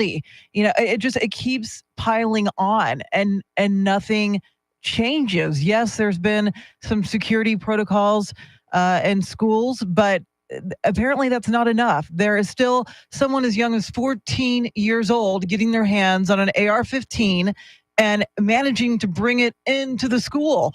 So we haven't found the solution. And, you know, we have teacher shortages. We have parents like myself scared to send their kids off to class, but really don't have an option. I mean, we got to work as parents. So homeschooling is not necessarily an option for everybody. And you know, it's a disservice, I think, for kids. My decision not to homeschool my kids was A, money, and B, I think that social interaction is vital to their development. So I want change. I just don't know what the solution is, especially in this political volatile environment. Well, I just know that I will not stop my thoughts and prayers, but I still say that's not enough. We got to move on. We got to figure out something. We got time for one more. Here it is. This is Joe from Spring Branch. As a granddad of a first grader, a responsible gun owner, supporter of the Second Amendment, all AR-15 assault rifles need to be banned. Responsible gun laws need to be passed. Parents need to be prosecuted for their children's criminal acts at school. The ability to sue gun manufacturers needs to be put in place. Wow. My goodness. Quite a few ideas right there from a responsible supporter of the Second Amendment and a gun owner. Yeah. Wow. It starts at home. A lot of these problems, I mean, we're seeing red flags in this case out of Georgia.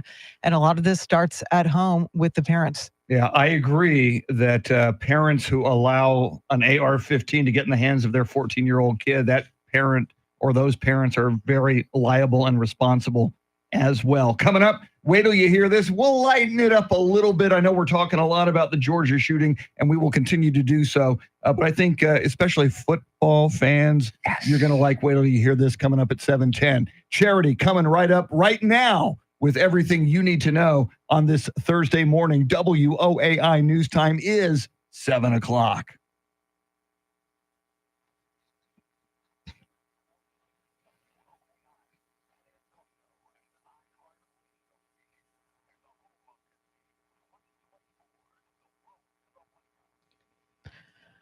Seven o'clock is our time. San Antonio's first news. Good Thursday morning. I'm Charity McCurdy. Among our top stories, another school shooting leaves 4 dead, 9 injured, this time in Georgia. San Antonio residents sound off on the proposed city budget. We'll have details, first traffic and weather together every 10 minutes in mornings.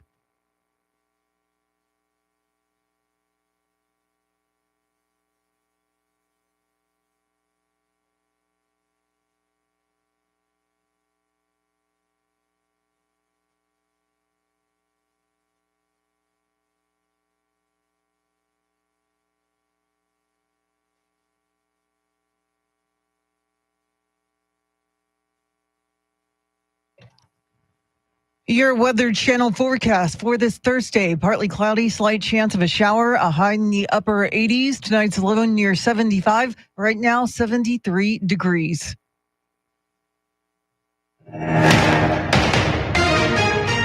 The Georgia Bureau of Investigations is providing more details on the shooting at Appalachia High School in Winder, where at least 4 people were killed and several others injured. The suspect, a 14-year-old boy. Judd Smith is the Barrow County Sheriff. The shooter is in custody at the Barrow County Detention Center because he is a juvenile. He's being booked in and he will be transported to RYDC. The Georgia Bureau of Investigation says the suspect made online threats in the past, but there was no probable cause for arrest. Police say he will be charged as an adult.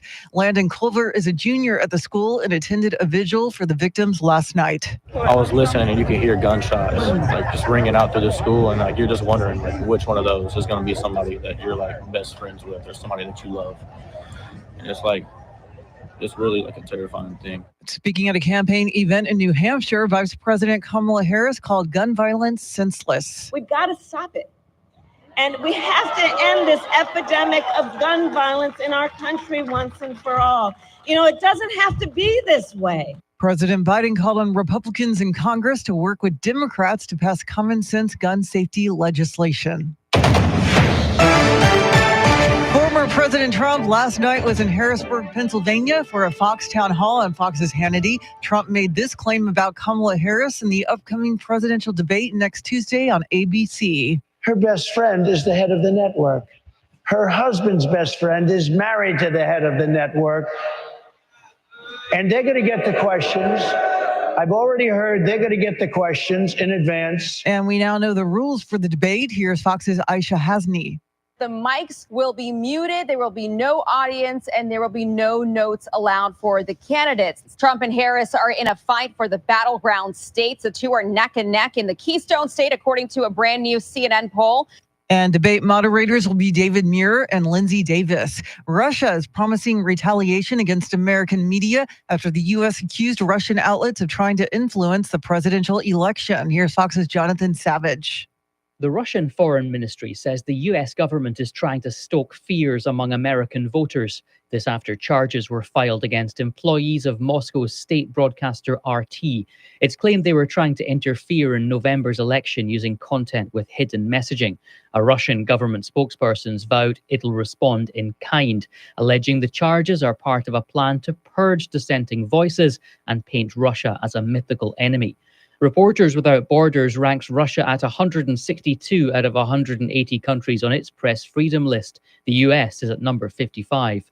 Jonathan Savage, Fox News. A group of Texas Democrats asked the Justice Department to launch an investigation into Attorney General Ken Paxton. They claim there are civil rights violations linked to the targeting of Latino organizers and volunteers. These were members of LULAC. I mean, this is one of the oldest, if not the oldest, Latino civil rights organization in the country. And shortly before this, LULAC had endorsed Kamala Harris. Congressman Joaquin Castro was critical of a state lawsuit challenging a plan to mail voter forms to homes in the San Antonio area where no one is registered. The AG's office says that and the targeting of LULAC are part of an ongoing election integrity investigation.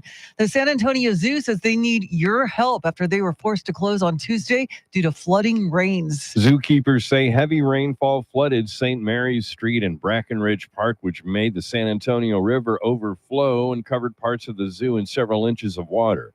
Having to close that day, as well as clean up flood water and mud, is impacting their revenue, which depends on daily visitors. No animals were harmed, but the cleanup will be ongoing for some time. Zoo officials are asking the public to donate to their annual fund or purchase a membership or tickets. Eric Lycum, News Radio 1200 WOAI. San Antonio City Council is considering a budget of nearly $4 billion, and yesterday they heard what residents had to say about it. The budget proposal includes funding for more firefighters, police officers, and homeless camp cleanups. There's no talk of a property tax hike, but new or increased fees may offset sagging revenues. The second and last public budget hearing is scheduled for a week from today at 9 a.m. The council will vote on the final budget on September 19th. It is 7:06, news at the top and bottom of every hour, along with breaking news as it happens. I'm Charity McCurdy. Traffic and weather coming up.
San Antonio's first news.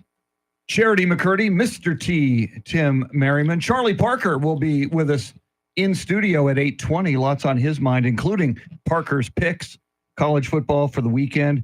In this 7 o'clock hour, coming up at 7:40, national correspondent Rory O'Neill on the school shooting yesterday in Winder, Georgia. It's the huge story of the morning. We're all over it, and we're talking with you about it. More of your talkbacks coming up at 7:20. And football season does begin tonight in the National Football League. The regular season gets underway. We got a little tribute to that coming right up in our segment we call Wait Till You Hear This. But first, your traffic and weather together.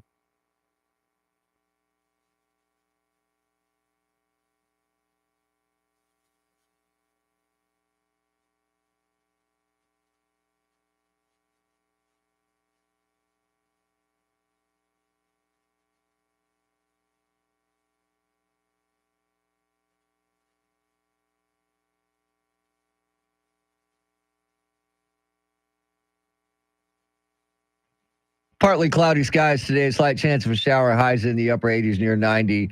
Tomorrow, sunny skies. Highs in the low 90s. Saturday, mainly sunny. Highs in the low 90s. 74 degrees in Floresville, Texas. 75 downtown and 73 right here in Stone Oak. WOAI News Time, 7:10.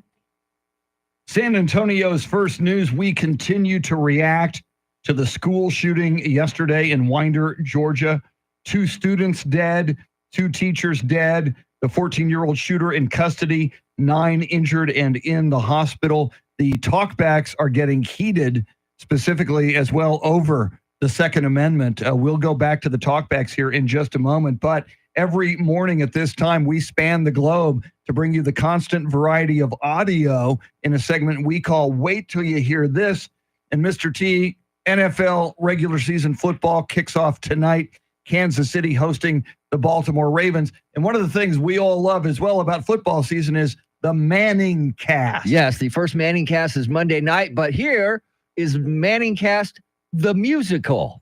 Our playing days are over, Pate. Now what do we do? I don't know, I wish we had a good idea.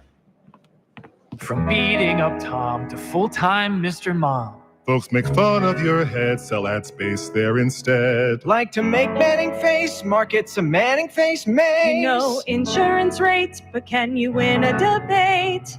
No, these aren't right for me. And I just want to watch TV. That's it. It is? Not a standard broadcast. We'll do a Manning cast. Something good that will last. Or just a Manning cast. Top of the ratings and facts. We still talking Manning cast? Let's leave the critics again. Oh yes, the Manning cast.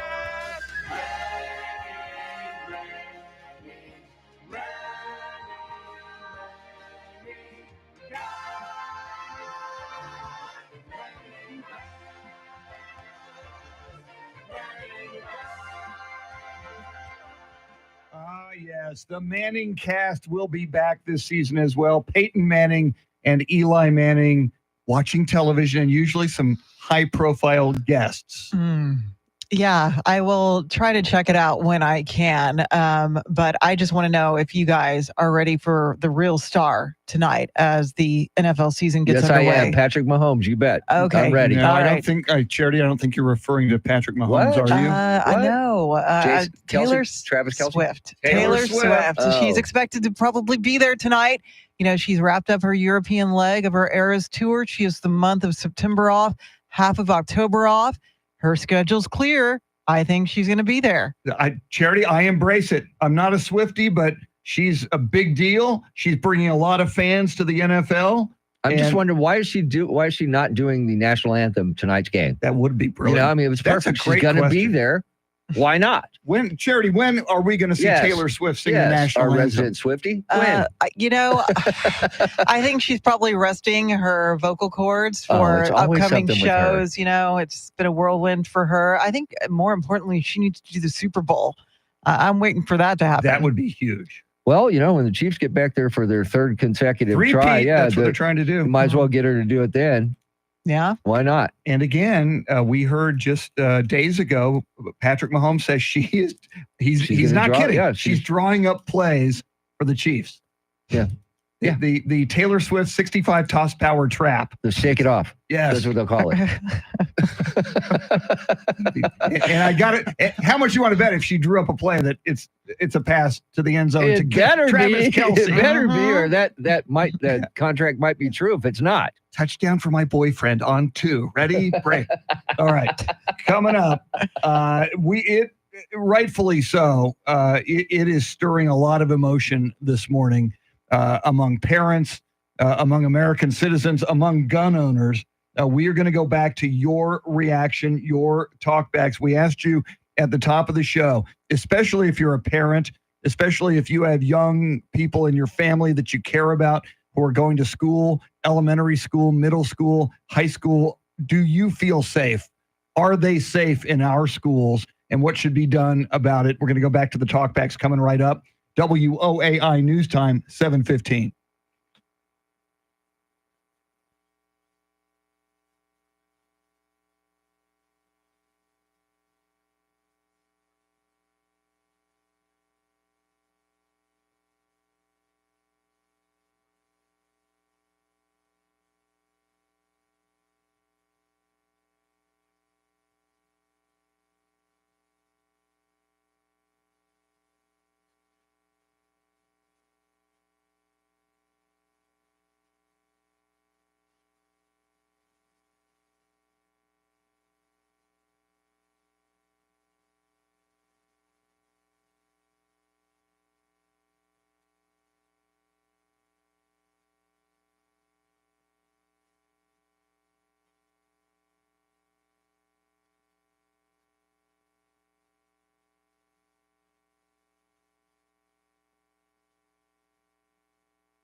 Just ahead of headlines, traffic and weather together.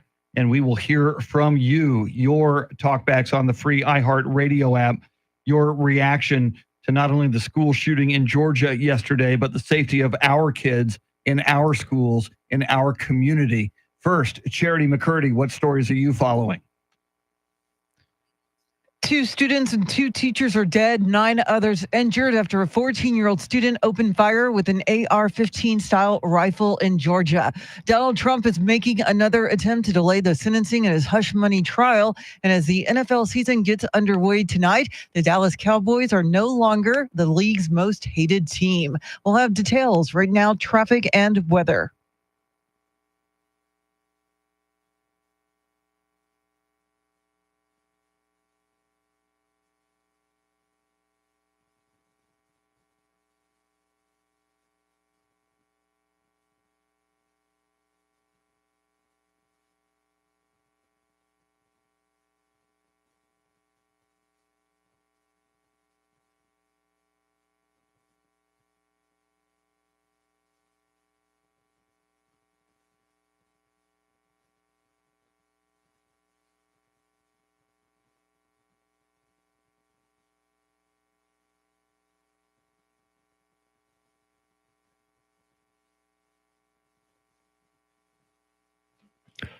Partly cloudy skies today. A stray shower thunderstorm is possible. Highs in the upper 80s, near 90. Tomorrow, sunny skies, highs in the low 90s. And on Saturday, sunshine, highs in the low 90s. 75 degrees in Alamo Heights, 75 in Leon Valley, and 73 right here in Stone Oak. WOAI News Time, 7:20. San Antonio's first news. Normally at this time, we check in with Mike Opelka from the Pure Opelka podcast, but he's one of the hardest working men in radio. Even Mike Opelka deserves a vacation, so he's on vacation this week. He will be back with us next week. But today, by the way, this segment brought to us by Randy Adams Incorporated. But today, we're getting a lot of reaction from you, and some of it is rightfully so heated in the aftermath of that school shooting yesterday. Charity's been reporting on it all morning. 4 dead in that school shooting in Winder, Georgia. 2 students, they were both 14-year-old victims. 2 teachers, both were math teachers. 9 injured and in the hospital. The shooter was 14 years old as well. And we've been asking you your thoughts on our kids in our community. Do you have kids? Do you have grandkids? Do you have kids you love that are in school? How concerned are you about their safety, Mr. T? Let's start with one of our favorites, Kemper. Good morning on this Thursday where we're talking about school shootings again. I wish I was shocked. I wish I was surprised. I wish I could feel the pain the way I did the first time I heard of one. I'm still as enraged and still as confused about why and what the solutions are. But every time one happens, I'm reminded, don't forget to tell the people you love them. We're not promised another day. Wow. Wow. All right. Here's a. So true. Yeah. Here's a Tuesday on a Wednesday. Or is it Thursday? Thursday. Good morning, WOAI news crew. This is Tuesday. Unfortunately, in my circle of friends, one of their children made threats at school, and he was disciplined. Probation for 2 years and counseling for a year. Unfortunately, these things still happen. Maybe there should have been more to the follow-up. Good point. Yeah, I think we can all agree on this kid, and there were signs and threats a year ago attributed to this shooter yesterday in Georgia. There should have been better follow-up, and sadly, 4 people are dead, 9 are injured because there was not. Yeah, just unfortunate. Here's another one. I have one more comment regarding the school shooting. Number one, the FBI and that Sheriff's County Department dropped the ball on their investigation of an online threat. You cannot make an online threat and not have it traced back to an IP address or phone. Number two, even though it was just an accusation, if this was an adult, that person would have had any guns in his possession removed and been on a list, not. Wow. All right, that interesting points there, Charity. And I think follow-up, we're learning this lesson with this Georgia shooting. Follow-up would have been critical, and it didn't happen in the way it should have. Yeah, we don't know if the online threats were in text form or if it was something verbally said in a chat. So we're going to need more information on that front. But yeah, you would think there would have been more follow up, and the fact that they interviewed the father who claimed that the hunting guns in the house were locked up and that the teen did not have unsupervised access to them clearly was wrong. Very much so. Hey, how about we check in with a school district police chief? Here it is. Yeah. Good morning, WAI. This is Greg from Atkins, and I'd like to talk about school safety. I am a school district police chief. I'm not going to say where, but we're putting officers on every campus and doing everything they can. But all these state-funded mandates, there's no money coming from the state, and the school districts don't have any money. But we're doing the best we can with the money, and we're training. And I pray every day that your kids and my staff go home safe every day. Take care, guys. Wow. Well, God bless Greg and Atkins. He brings Yes. up a huge point. Schools don't have the funding they need across the board, and certainly in this case for security. Yeah, and a lot of school districts have something called watchdogs, which is dads basically showing up at the school and helping monitor hallways, playgrounds, assisting in the lunchroom, helping with car duty, things like that, just to be on safety watch, essentially. And that's just so essential to the safety of the students. All right, let's go out to Gulfport. This is Craig from Gulfport. There are too many people being allowed on the street to have mental illnesses due to a Supreme Court decision in the 60s. We're treating mental illness with disregard. We don't give a darn. We need to start treating them like we did before then, and we wouldn't have the mass shootings. The background checks do not cover mental illness. Okay. Yeah. Certainly, mental illness is a big part of this equation. I have to agree with that. I mean, there's so many issues surrounding what leads to a shooting like this one yesterday in Winder, Georgia, and we got to be better at mental illness. We've got to be better at tracking threats. We got to be better at preparedness and security. Yes, and it falls on the parents as well. I'm sorry, T. It starts on the falls on the parents, because they know firsthand or should know what's going on with their child. Although I'm sure that there's some parents out there that don't want to believe or can't comprehend that their kid is capable of committing such a violent act. Yeah, and coming up at 7:50, we're going to hear from a former juvenile probation officer about this. My goodness, we're getting a lot of reaction. We do appreciate it. At 7:40, national correspondent Rory O'Neill with the latest on the Winder, Georgia school shooting. WOAI News Time 726.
7:31 is our time. San Antonio's first news. Good Thursday morning. I'm Charity McCurdy. Among our top stories, we have the latest on the Georgia school shooting, and the Bexar County DA says he'll defend commissioners against a lawsuit by the state's AG. We'll have details, first traffic and weather together every 10 minutes in the mornings.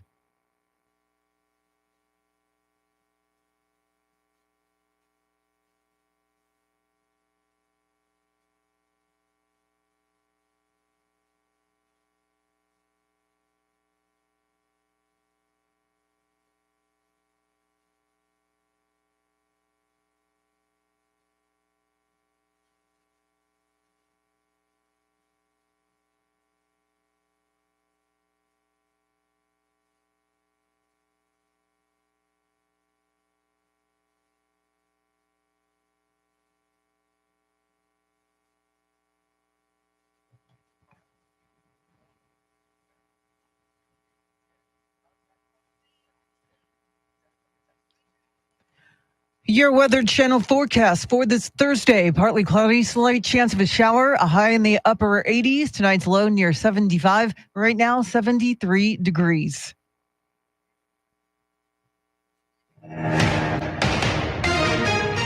There's more details on the fatal mass shooting at Appalachia High School in Winder, Georgia. Here's Fox's Kevin Uretsky. Officials confirming that two 14-year-old students and two teachers were killed by the 14-year-old suspect using an AR-style weapon.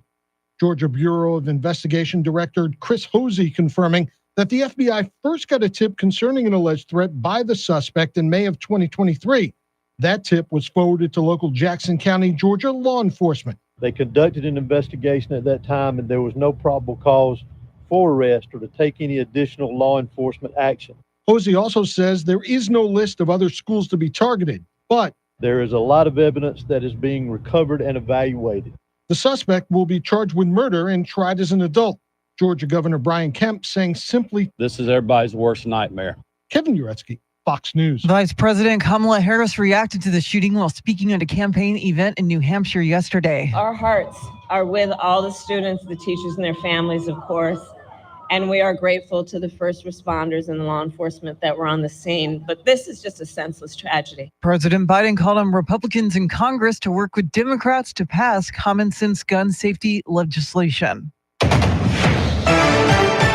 Former President Trump was in Harrisburg, Pennsylvania for a Fox News town hall on Hannity last night. The former president claims Vice President Kamala Harris will receive the questions before the presidential debate next Tuesday on ABC. You might give her the questions and give her the answers with the questions. I'm not sure it's going to help her. No props or pre-written notes will be allowed on stage. Each candidate will be given a pen, a pad of paper, and a bottle of water, and mics will be muted when the time belongs to another candidate. Meanwhile, there's another bid by Trump to delay sentencing in his criminal hush money trial. Here's Fox's Sue Guzman. The former president is set to be sentenced September 18th after being convicted of falsifying business records relating to a hush money payment made to adult film star Stormy Daniels. U.S. District Judge Tuesday denied his attorney's request to move the case from state to federal court. And on Wednesday, Trump attorneys filed a new motion calling on the same judge to put his denial on hold as they appeal to the Second U.S. Circuit Court of Appeals. The Hill reports his lawyers argued the national public has an interest in free and fair elections, quote, unburdened by the potential of the unlawful incarceration of the former president. In New York, Sue Guzman, Fox News. Bexar County DA Joe Gonzalez says he'll defend the commissioner's court from a lawsuit by Texas Attorney General Ken Paxton. Yesterday, Paxton sued the county commissioners after they approved a plan to mail unsolicited voter registration forms to unregistered residents. State law allows counties to mail applications only to voters who specifically request them. Paxton had warned the commissioners that he'd sue if they went ahead with the plan, which he says invites election fraud.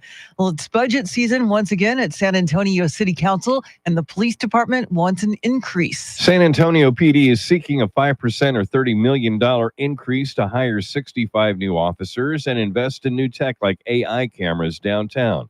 Councilmember Melissa Cabello-Haverda, who chairs the Public Safety Committee, tells News 4 she wants to see police be more proactive on crime. The increase in budget, the increase in police officers has been overwhelmingly positive. Not everybody feels like that, and I understand there are plenty of reasons why. The city also wants to at least double the fines for unpermitted and false alarms, saying 91% of burglar alarms are false calls. Between the cops and the fire department combined, they respond to nearly 80,000 false calls every year.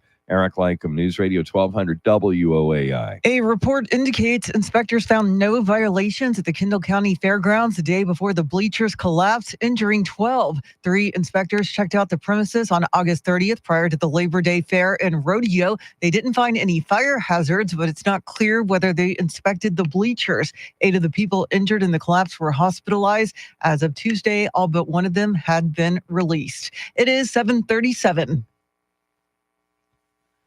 Traffic and weather together in a minute. But first, check of your money and the world of business. Denise Pellegrini is live at the Bloomberg News Desk.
Thanks, Denise. News at the top and bottom of every hour, along with breaking news as it happens. I'm Charity McCurdy. Here's traffic and weather.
San Antonio's first news, Charity McCurdy, Mr. T, Tim Merriman. Charlie Parker is in the building. He'll join us at 8:20. Lots on his mind this morning.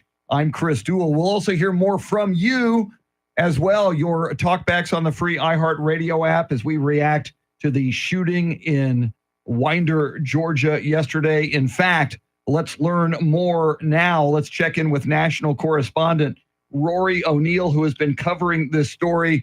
Rory, walk us through what happened yesterday at that school in Winder, Georgia, and what we know right now. Yeah, we know that a 14-year-old gunman is now in custody, charged with murdering 2 classmates and 2 math teachers there at Appalachia High School, about 45 minutes northeast of Atlanta. We're not exactly sure where the gun came from, but we do know this same teenager, who was 13 at the time, was investigated in May of last year for allegedly making threats to a school. Now, at the time, his father said, yes, we've got guns in the house, but the teen does not have access to them while unsupervised. We haven't confirmed yet that the weapon used in yesterday's shooting is one that came from the home, but I think that's a safe assumption. We also know now that there was a new panic alarm system that the school installed and activated just last week that may have helped to speed up police response and minimize the casualty count. Rory, you mentioned the panic alarm. Do we know anything about other security systems in place in the school and how this 14-year-old was able to get this AR-15 into the school? Yeah, that's one of the big unanswered questions. This is a relatively new school complex. Were there metal detectors? What was the decision about not having metal detectors? Did he avoid some of the screening there at the school, or simply does it not exist? I think one of the most effective systems they had was the 2 school resource officers who were there on property to respond quickly to this. One of those officers was able to talk the teen into surrendering, dropping the gun, and lying down face ground on the school floor in order to take him into custody. And that's one of the reasons that the GBI, the Georgia Bureau of Investigation, and the local sheriff had said that probably minimized the casualty count. Keep in mind, 2 students, 2 teachers were murdered. 9 other people who were injured yesterday, though, are expected to recover. And we know it's an election issue. School violence is an election issue. How are the candidates handling this? Yeah, pretty much as you'd expect, with some of the comments. Donald Trump going on Truth Social, saying, offering his support for the community, blaming what he called a monster, a sick and deranged monster for yesterday's shooting. Kamala Harris, while on the stump in New Hampshire, said it doesn't have to be this way and called for more changes to the law. Let's see how this turns into an issue in the presidential debate coming up on Tuesday night. It's so true, Rory. I'm sure we're going to hear about it. And walk us through one more time. Okay, the shooter was 14. Last school year when he was 13, these threats were made. How did local law enforcement and the FBI manage not to look into him closer, or how were they unable to with lack of evidence? Well, the Jackson County Sheriff's Office there in Georgia located this teen as a possible suspect after the National Threat Operations Center received several anonymous tips about some online threats to commit a school shooting. So the Jackson County Sheriff's Office and the FBI, they talked to this then 13-year-old and his father. It looks like it's just a 13-year-old being a knucklehead, because all 13-year-old boys are knuckleheads, and sort of dismissed it. And perhaps there wasn't sufficient follow-up in this case. But that is obviously one of the red flags that is going to be investigated to see if this really was something that they should have nipped in the bud. Our thanks to national correspondent Rory O'Neill. And Charity, we've talked about it all morning long. Something needs to be done when threats are made by a student, and when those threats can be tracked down to that student, in my view, revokes his or her right to attend public school. The parents have to find schooling alternatives for their child, whether they need to homeschool that child or find a special private school to pay for and send that child to. It's just unacceptable that child then, after making threats to kill perhaps other students, is able to be in the same space with other students. Yeah, someone dropped the ball big time there. We don't need any more examples to prove that school shootings are a real problem and that every single threat has to be taken seriously.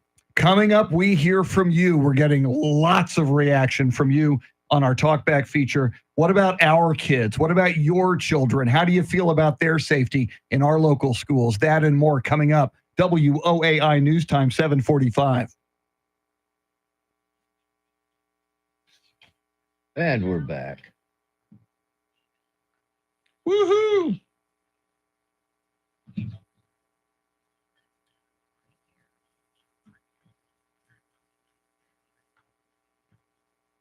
Morning, Cindy. Good morning, everybody else. Tim, Jacob, Eric, Travis. Eric, welcome in. Echo 5, Jesse. I think that's everybody I can see right now. Tommy, did I say Tommy? Good morning, Tommy.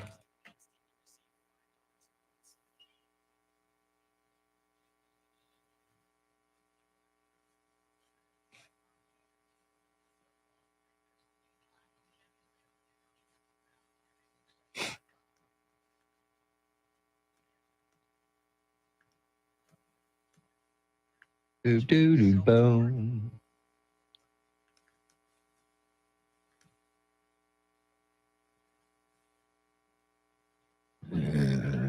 Bullshit. Mm-hmm.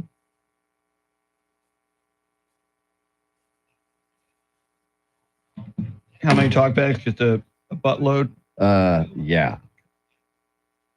Slowed, as I like to call it.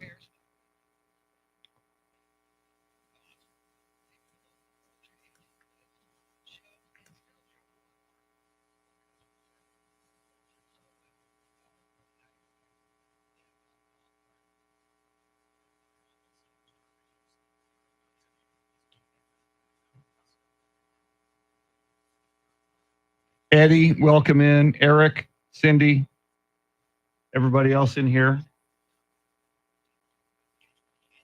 Just going to throw it to her. Yeah.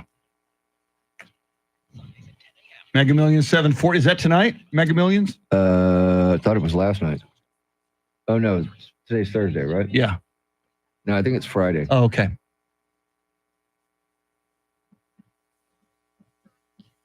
Cindy, Tim, Eddie, Eric, Tommy, Jacob, Echo 5 Hotel. Anybody else who's in here, welcome in.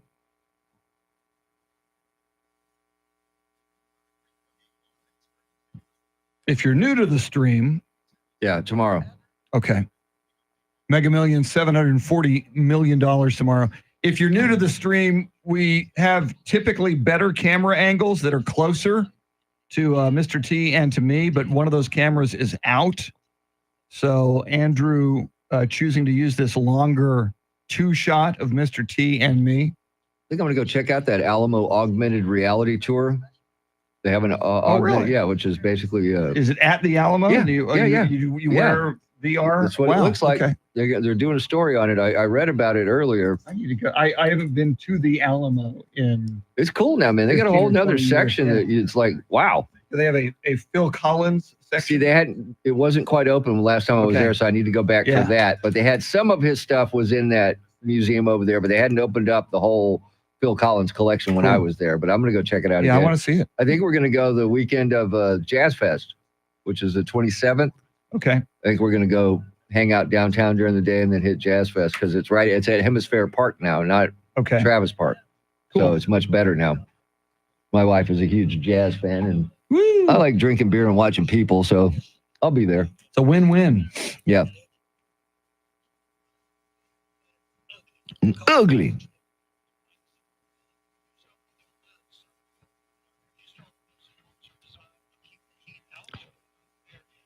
Well, he's actually speaking. Hunter Biden speaks. Whoa. No. That's it's filed. File footage. It's got to be. His attorney would say, no, you're not.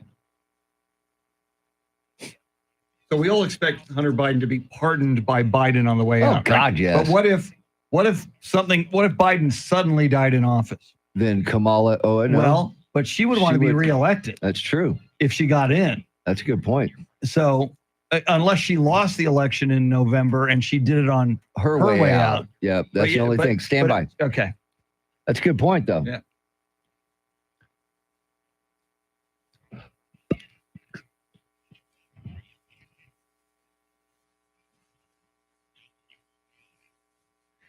Lots of reaction coming in from you on this Georgia school shooting and shootings in America and safety in San Antonio and South Texas schools. First, Charity, what stories are you following? The 14-year-old gunman in Georgia was reportedly on the FBI's radar prior to yesterday's school shooting that killed 4 and injured 9 others. Hunter Biden's federal tax evasion trial starts today in L.A., and 2 teens have been arrested in connection with the Paris shootings near the gates of Joint Base San Antonio-Lackland last month. Well, the latest right now, traffic and weather.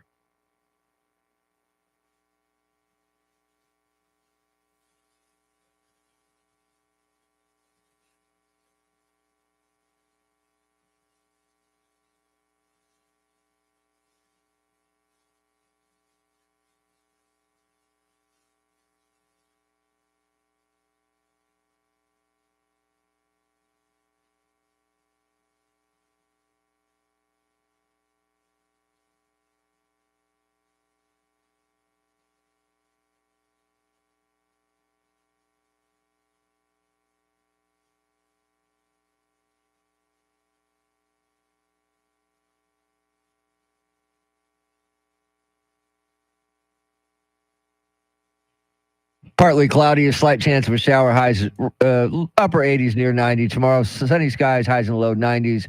And then on Saturday, sunshine, highs in the low 90s. 75 degrees in China Grove, 75 at the Bun and Barrel, and 73 right here in Stone Oak. WOAI News Time, 5:50 or 7:52.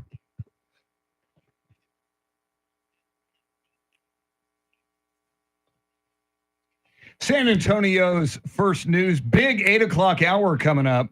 National correspondent Aaron Real on Kamala Harris's plan to help small business startups.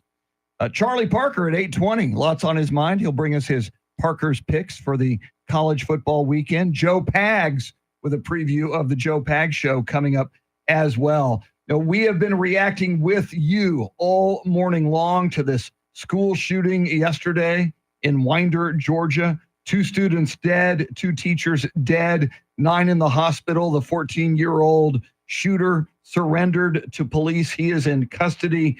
What about you? What about your children? What about safety in our schools? What can be done about these school shootings? We're going to hear from you now, Mr. T. And here's a higher educator and former juvenile probation officer. As an higher educator and a former juvenile probation officer, guns are not the problem. Getting rid of a gun won't fix the problem. A gun is an inanimate object, and getting rid of guns is just a Band-Aid. We need to focus on the root of the problem. Part of the root of the problem is we no longer create the right kind of positive structured learning environments that include teaching children rejection in their formative years. Think about it, folks. Be solution-oriented. Wow. That's a powerful statement from someone who's been in the arena. Charity, I would agree that we probably don't teach children. Rejection happens in life. There's going to be tough times. And when there are tough times, you don't necessarily go and try to find a gun and shoot up the school. Yeah. And what happens in the classroom and the positive learning environment you're providing, doesn't substitute for what is taking place at home. And I can't emphasize that enough. I think it begins there with the parents, with the family. Amen. I definitely agree with that. All right, here's another one.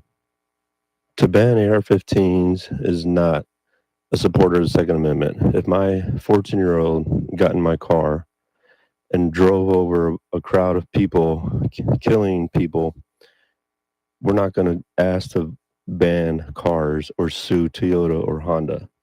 Think about that for a second. We have a people problem. They don't have a gun problem. We don't go blaming and suing people for killing people with cars. Think about it. Yeah, and that was also in response. We had a gentleman who identified himself as a responsible gun owner and a supporter of the Second Amendment, but he thought that assault rifles and AR-15 should be banned. So that was pretty much a response to that one as well. Yep, here's one more. I think it's super important to remember that this is not just a gun problem. This is a mental health problem. If you look at, other countries, people take vacations, people take breaks, people are encouraged to use their time. And doing that is directly related to mental health. And people with good mental health don't shoot up kids in school. So it's more than just a gun problem and gun legislation. Yeah, I would agree. It's all of the above. It's a multifaceted problem. It's a complex equation, and multiple issues, including mental health, need to be addressed better than they're currently being addressed. And that's why it's so important that we have the good teachers, support staff, counselors at school that can alert parents, and parents that are receptive and responsive to counselors and teachers that raise concerns about their child's mental health. Or do we need to just start making schools like prisons where you can't get in? I mean, does it come down to that? I mean, we talk about this a lot. Does it come down to that? Is that where we are? It's kind of like that already. I mean, you can't gain access to exterior, doors. We have those intruder audits that are taking place in the state of Texas. So if the school is implementing the security features that are in place and following those guidelines, the bad guys shouldn't be able to get in. But the bad guys already going to school there and got in anyway somehow. and got a rifle in the school. That's a problem. That's the unanswered questions. And that's the two questions we brought up on the onset Yeah. is how that was able to happen. They had classroom doors that automatically locked. And apparently he was able to gain Yeah. access to another classroom where he killed students and teachers. Maybe we just need to have people going around and checking all these schools. I would, if my kids were in school, that's what I would want. Yeah. Check these schools, make sure that these safety protocols are being followed and being used on a daily basis. Amen. Somebody earlier brought up airports and airport Yep. security and the TSA, and we manage Going to a concert, I had to go through all kinds of we protect screening. airports, we protect airplanes. And the other thing about the TSA is, if you make a threat at the TSA line, you're in big trouble and there will be ramifications. Yep. Sadly, we live in an era where kids need to know you make a threat online or in person or via you are going to pay a price. Your parents are going to pay a price, and you're not coming back to this school I agree. ever I if agree. you make a threat. Big 8 o'clock hour. Charlie Parker, one of our many guests coming up. WOAI News Time 7:57.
Eight o'clock is our time. San Antonio's first news. Good Thursday morning. I'm Charity McCurdy. Among our top stories, another school shooting leaves 4 dead, 9 injured, this time in Georgia. And San Antonio residents sound off on the proposed city budget. We'll have details, first traffic and weather together every 10 minutes and mornings.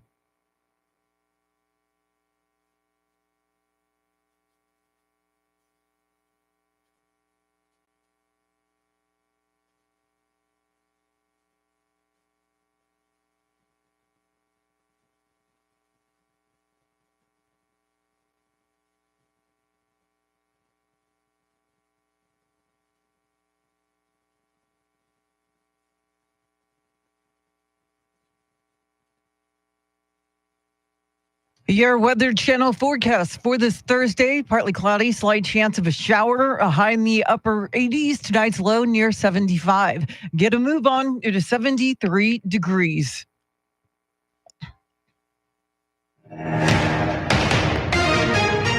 The Georgia Bureau of Investigations is providing more details on the shooting at Appalachian High School in Winder, where at least 4 people were killed and several others injured. The suspect, a 14-year-old boy who's a student. Judge Smith is Barrow County Sheriff. The shooter is in custody at the Barrow County Detention Center because he is a juvenile. He's being booked in and he will be transported to RYDC. And he will be charged as an adult. Lander Culver is a junior at the school and attended a vigil for the victims last night. I was listening and you could hear gunshots like just ringing out through the school, and like you're just wondering like which one of those is going to be somebody that you're like best friends with or somebody that you love. And it's really like a terrifying thing. The Georgia Bureau of Investigation says the suspect made online threats in the past, but there was no probable cause for arrest at the time. Speaking at a campaign event in New Hampshire yesterday, Vice President Kamala Harris called gun violence senseless. We've got to stop it. And we have to end this epidemic of gun violence in our country once and for all.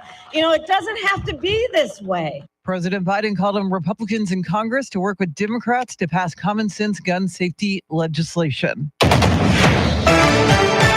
Former President Trump last night was in Harrisburg, Pennsylvania for a Fox News town hall on Hannity. Trump made this claim about Kamala Harris's relationship with ABC News in the upcoming presidential debate on September 10th. Her best friend is the head of the network. Her husband's best friend is married to the head of the network. And they're going to get the questions.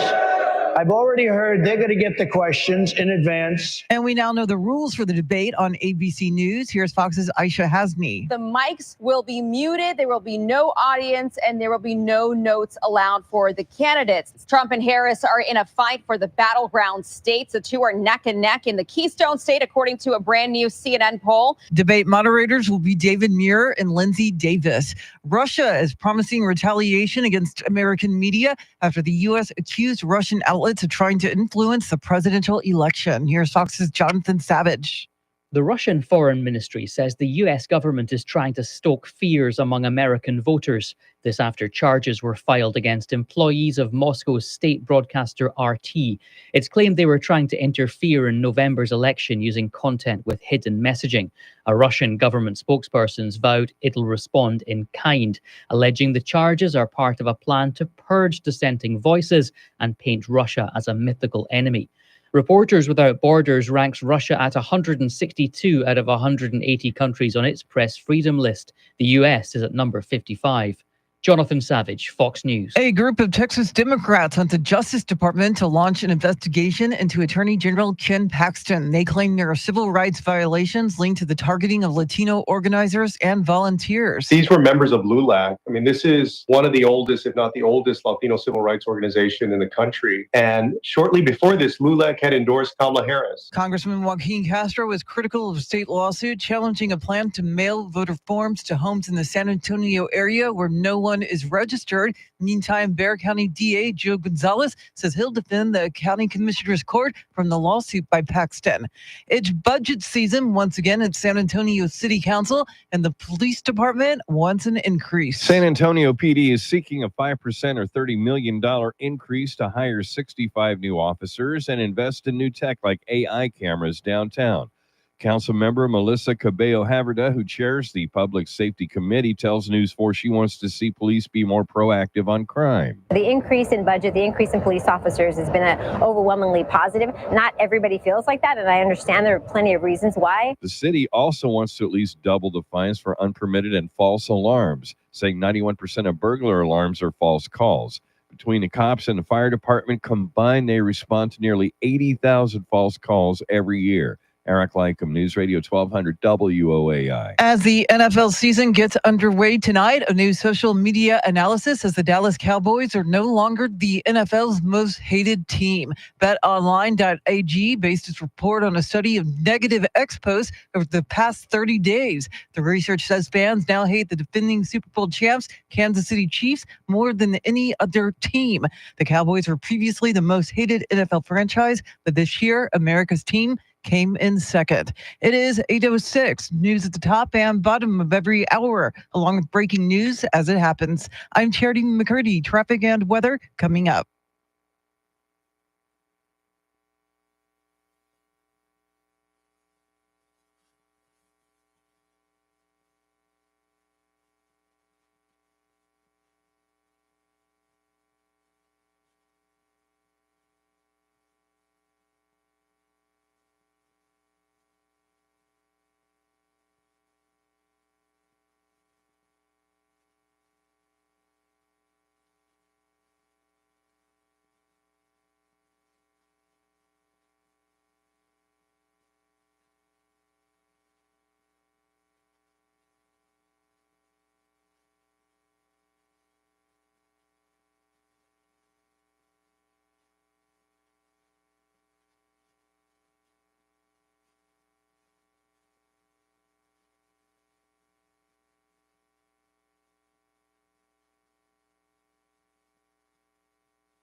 San Antonio's first news, Charity McCurdy, Mr. T, Tim Merriman, Charlie Parker will be in studio at 8:20 talking football on this holy day of NFL regular season beginning.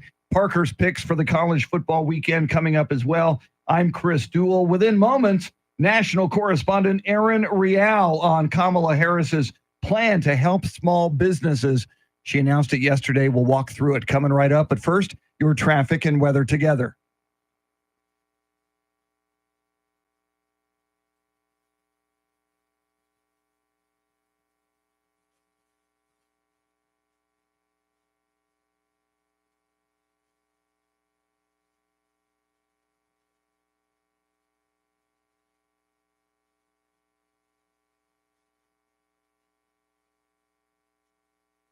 Partly cloudy, a slight chance of a rain shower today. Highs in the upper 80s, near 90. Tomorrow, mostly sunny, highs in the low 90s.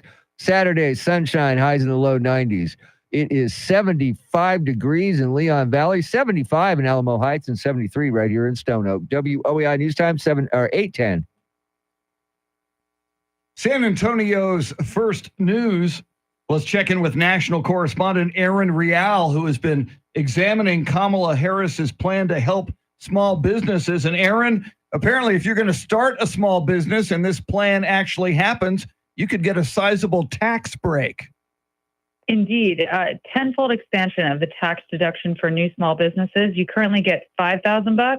It's going up to $50,000 if Harris, it's significant if she's able to expand this startup expense deduction. She also said in Portsmouth, New Hampshire yesterday that she wants to do something that most Democrats do not want to do. They want to cut down, she wants to cut down government bureaucracy. She says she wants to make it much easier to get occupational licenses for workers. And she also wants to make it easier for small businesses, all businesses, to operate across state lines, and then also include a standard deduction for small businesses. So what that means is basically create a simpler method for claiming like a home office deduction, something that requires just less detailed tracking of costs. This is pretty incredible. She has very much positioned herself from 30,000 feet as like not anti-corporation, but certainly not pro. She wants to up the corporate tax rate to 28%. It's currently 21%. Trump wants to decrease it to 15%. So this is a very big departure from what we have seen in the past. Now, Aaron, do we know which startups and small businesses would be eligible for this tax deduction? All of them, if it gets passed. This is essentially, this is for all small businesses in existence. And as of 2023, apparently 61 million people were employed by small businesses. That's almost half of the entire workforce. And apparently 33 million small businesses are operational in the U.S. today. That makes up almost all of the businesses in the country. Not like we're talking the 90 something percentile. What do you have to be considered a small business? How big? I mean, what's their parameters? So you have to, that's a great question. And it depends on what you're doing, but basically these are startup costs. So no income yet to currently, like the business owners, they can deduct that $5,000 in startup expenses. So these are costs that are incurred before you even go to business officially, basically market surveys, advertising, salaried workers. This is before you officially begin operations. That's where you're going to get that deduction.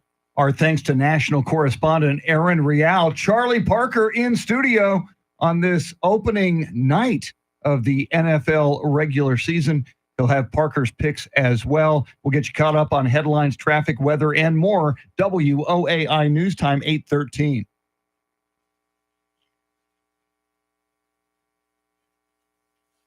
If I don't turn the mic off, he stands outside the door.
We are moments away from Uncle Charlie, but first, Charity McCurdy, what stories are you tracking?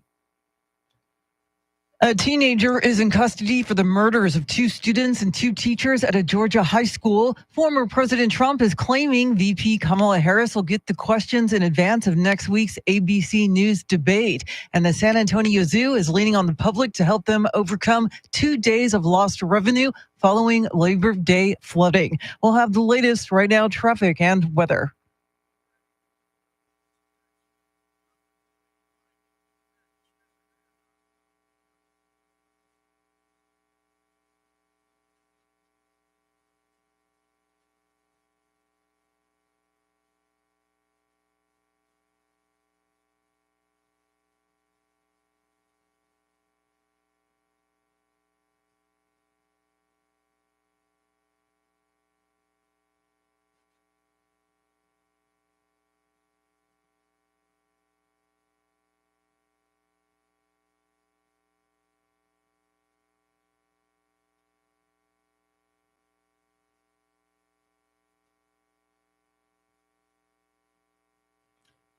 Partly cloudy, a slight chance of a shower. Highs in the upper 80s, near 90. Tomorrow, sunny skies, highs in the low 90s. Same thing for Saturday. It is 75 degrees at Randolph Air Force Base, 75 at Fort Sam Houston, and 73 right here in Stone Oak. WOAI News Time 8:18.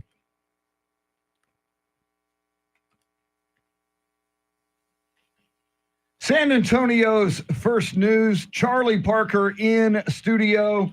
Charlie, our long national nightmare is over. Yes. The NFL offseason officially ends tonight. Regular season kicks off. Chiefs, Ravens.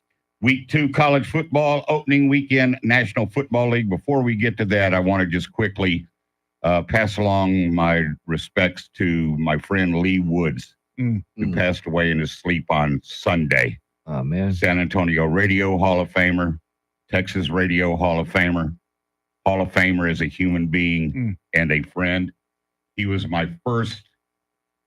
technically my first real mentor in this business. And if it wasn't for Lee Woods, I don't know what I would be doing, but I'd be doing something else for a living. My goodness. Rest in peace, my brother.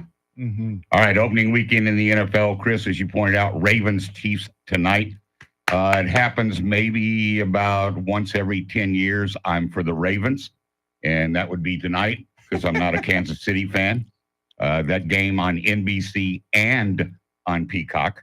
Tomorrow is the first ever Friday game in the history of the National Football League. Green Bay and the Eagles, they're playing that in Brazil. Peacock only. Ooh. And one of those rare occasions, about once every 10 years, I'm pulling for the Green Bay Packers. Well, that's better than pulling for the other team. Oh, God, yes. Sunday at noon, Texans at Colts. And at 3:25 on Sunday, Cowboys at Cleveland. Your Sunday night football game is Rams at Lions. Your Monday night football game is Jets at 49ers. That Cowboys game is Tom Brady's debut. I was going to say, Fox, yes. Yeah, it'll be interesting to see. It's going to be very interesting. He'll probably be good. He's good at everything else. Exactly. You nailed it. Could he possibly go wrong?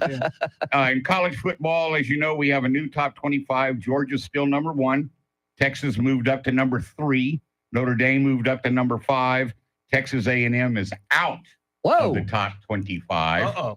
And just as a quick side note to the top 25, for the first time in 9 years, Georgia Tech is in the top 25. Congratulations. All right, week 2, UTSA is at Texas State. That's a 3 o'clock game on Saturday on ESPNU. I won't see it because I have DirecTV. Baylor is at number 11, Utah. Houston at number 15, Oklahoma. Texas Tech travels to play Washington State. Long Island is at TCU. And McNeese State is at Texas A&M. Last week, Parker's picks, I was 2 right, 1 wrong. Yes. Oh, came close to being 3-0. Yes, you did. Yes, you did. So here are Parker's picks for this weekend. These are straight up, no line involved, just straight up games. Number 14, Tennessee, is at number 24, NC State. I'm going to take the Volunteers. Colorado is at Nebraska. I'm going to take Nebraska. Whoa. And 11 a.m. on Saturday, right here on WOAI and televised on Fox. Number 3, Texas at number 10, Michigan. That is your game of the week. Boy, that was a tough one. I imagine. That was a tough one, but I'm going to take the Longhorns. All right. So I'm taking Tennessee, Nebraska, and Texas in my pick 3. Okay. Well, that's good. It's good that you're picking Texas. I'm hoping that's not the one you missed this week. Yeah, right. Michigan is not Michigan. No, they're anymore. not. They're not. They're not but they're still a top 10 team. Yes, they are. And they're playing that game in the big house. Yeah. And that's never a friendly place to play. So it could go either way. All 3 of those games could go either way. All right. Since it's opening night of the NFL, Charlie, you want to give us your Super Bowl pick? Wow, Super Bowl pick. I mean, come on, man. Will Kansas City make it back? I give you some teams that I think could be there. Okay. Ravens, Chiefs, Buffalo. Okay. That's about it, I think, in the AFC. Yeah. In the NFC, man, that's a tough one. It is tough. San Francisco? Yeah, let's throw San Francisco in there. San Francisco. What about Detroit? Detroit. Detroit's going to be really good this year, I think. Yeah, they were good last year. I have to ask just because I am a fan. Cowboys. Probably 10-7, 11-6. See, you're nicer than I am. 3 or 4 times. They of course will cut my heart out. Yes. And throw it on the floor. See, I'm not as stomp on it optimistic for a while, and and I swear I'll never be back again until next year. Until the next week. Until the next week. Then I'm back the next week, doing it all over again. I got a question for you. Who has a better regular season record, Cowboys or Houston Texans? Well, Houston has one of the toughest schedules in the league. I'm going to say the Cowboys. Okay. So you got them going 10-7, right? Or 11-6, or 11-6. Man, I think they could do 8-9 or 9-8. I'm not that. I'm lost too many pessimistic pieces. like Mr. T. They've lost too many pieces. Yeah. And they haven't replaced them. And bringing in the youth, I get it because that's all you can do. I just don't know if it's going to help. I just don't know if they can do it. What pieces did? Well, they lost Pollard. Yep. Yeah. Well, you offensive don't have lineman. Tyron Smith. Ezekiel Elliott. God, no. Really? Not before, not now. Oh, no. Okay. And they're out. Bland's gone for weeks. Yes. Yeah. Yes. I don't mind them losing Stephon Gilmore. Or, what's he on, like his 15? Yeah, I believe so. Yes. 4 years or something. Yeah, I don't care. Yeah. It is what it is. It's the Dallas Cowboys. Now, So- tonight's game, when they cut to Taylor Swift 17 times, do you cringe? Have you established an over-under? Not on yet. that? That's all right. Well, let's go to you on that one. Yeah, right now. Over-under on Over-under. cutaways to Taylor Swift tonight. I'm going to say the over-under is going to be 3.5. See, I'll take the over on that. And I'll take the under. I'll take the All right. over. Do you, Charlie Parker, when they cut to Taylor Swift, do you cringe? Do you not care? Or do you go, hey, that's a pretty good looking woman? I immediately turned to even go, I knew you were going to say that. And After she says whatever it is that she will the FCC allow you to say on the radio what what Eva she said? will say? Oh, no. I know no. Eva and I understand. Yeah, exactly. I embrace the Taylor cutaways. I mean, I know why they do. We all know why they do it, but it doesn't really bother. I just. Is it because like, secretly oh, she owns the NFL? Because I think that's what it is. Secretly, she does own the NFL. Just saying. She might have if she doesn't. She might buy it if she doesn't own it already. Exactly. What do you think the chances of that relationship working out are? Charity is our Swiftie. Charity, what's going to happen in the Taylor Swift Travis Kelce relationship? I think that their relationship will extend beyond September 28th, whatever that sham contract September 28th, said. yes. Okay. I see it going all the way. Marriage, some babies. That's what I'm pulling for. I don't think that. I don't care one way or the other. But Chris is hoping for that. I love romance. She's already working on a song, trying to figure out what rhymes with Kelsey. We'll see. Yeah. Right. Parker's picks will be posted at WOAI.com. We'll get those posted shortly after the show, so you can refer to those this weekend. Or if you're headed to the bank on his picks, he can help you hopefully win some money. He went 2-1 last week. Lots more coming up. Joe Pags with a preview of the Joe Pags Show at 8:40. WOAI News Time, 8:26.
8:32 is our time. San Antonio's first news. Good Thursday morning. I'm Charity McCurdy. Among our top stories, we have the latest on the Georgia school shooting, and Vladimir Putin takes a side in the U.S. presidential race. We'll have details, first traffic and weather together every 10 minutes and mornings.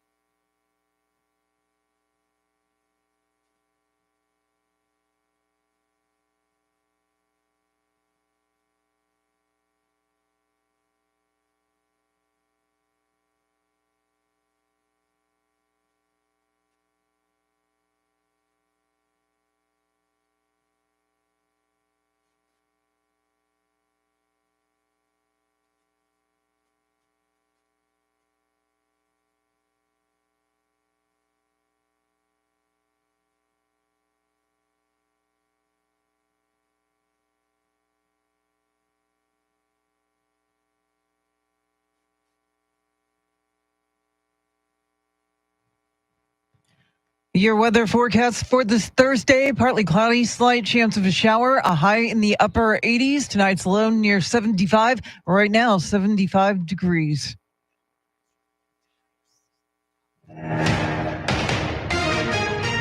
More details have emerged about the suspect who opened fire at a high school in Winder, Georgia yesterday. Here's Fox's Steve Harrigan.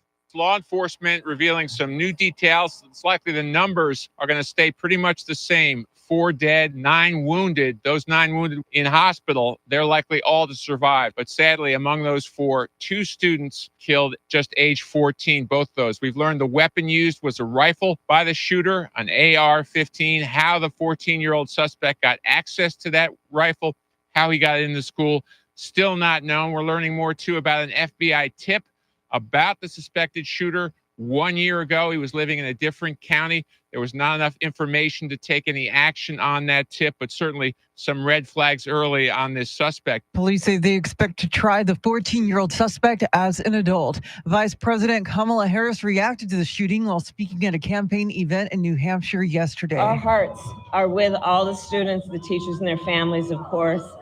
And we are grateful to the first responders and law enforcement that were on the scene. But this is just a senseless tragedy. President Biden called on Republicans in Congress to work with Democrats to pass common sense gun safety legislation. Former President Trump was speaking in Harrisburg, Pennsylvania during a Fox News town hall, claims Vice President Harris will receive the questions before the presidential debate next Tuesday on ABC News. You might give her the questions and give her the answers with the questions. I'm not sure it's going to help her.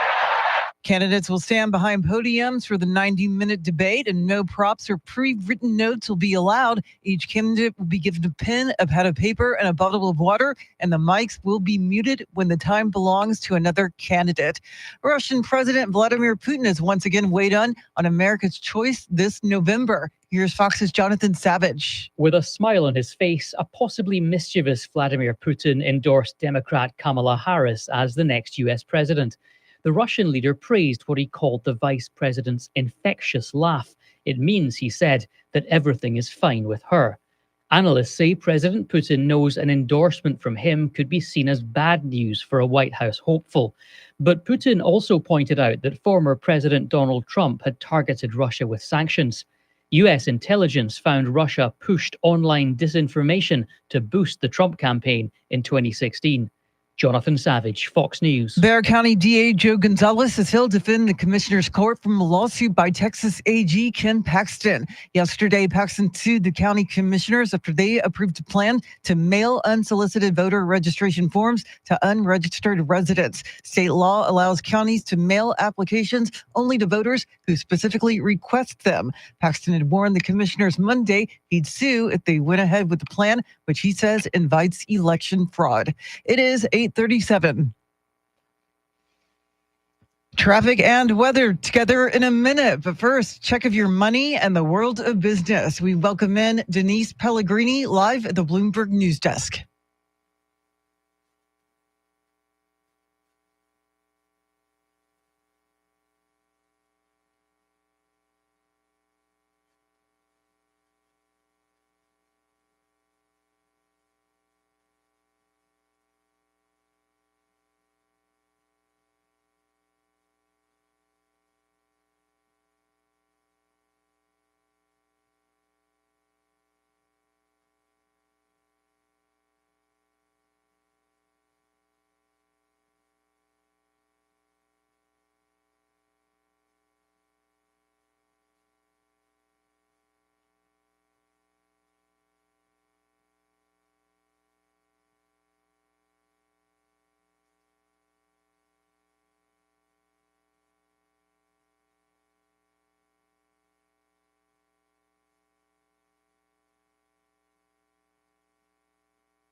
Thanks, Denise. News at the top and bottom of every hour, along with breaking news as it happens. I'm Charity McCurdy. Here's traffic and weather.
San Antonio's first news are thanks to Charlie Parker.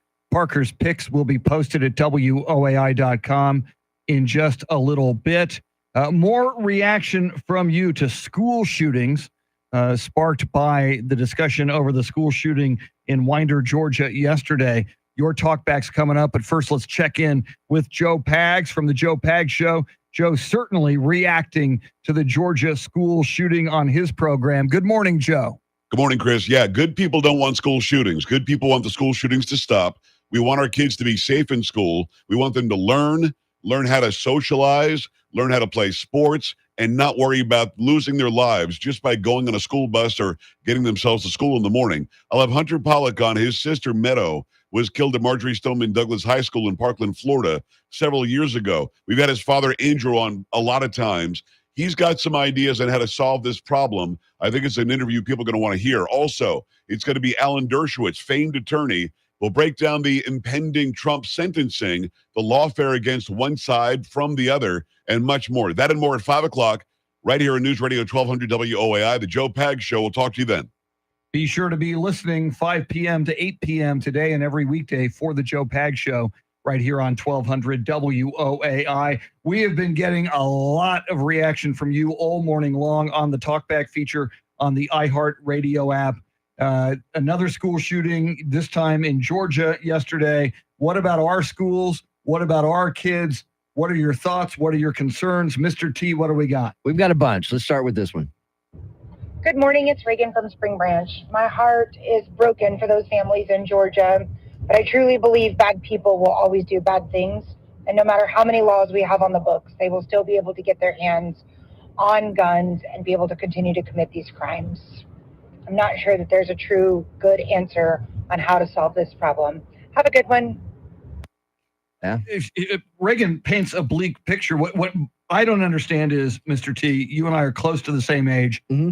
There were guns when we went to high school in the parking 1970s. lot. Yes. And the kids weren't shooting. What changed from when you and I were in high school to now? I don't know, Chris. I don't know what has changed in my life. Nothing has changed other than I got older, but I just don't know how society has changed that much. I think there's a combination of things. I think social media is a big part of it. I think you have stressed out parents that are probably not as engaged with their kids as they should be. Not that that's an excuse, but I think it starts at home with the parents being involved, knowing what's going on in their kids' lives. And above all of that, locking up their firearms. Amen. Not making them accessible to their kids. Amen. All right, here's Connie. Morning, guys. It's Connie. We protect so many things with guns, but our most valuables, our children, are not protected. Someone has an ill mind and want to do harm, faces the least resistance in school. Let that sink in. Interesting. A lot of irony. Absolutely. All right. How about want to hear from a California transplant? Hello, all. It's Mitchell, your California transplant. I hear people blaming the tool for being the problem when the issue is mental health. It doesn't matter if the person uses a rifle, a truck, or a pressure cooker. If a person has ill will in their mind, they're going to do whatever they can to harm innocent people.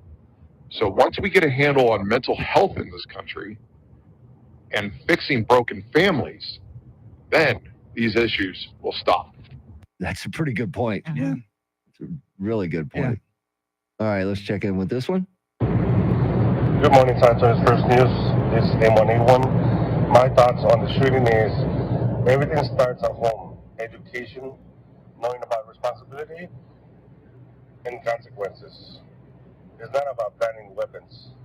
We don't sue car companies when somebody uses a vehicle as a weapon.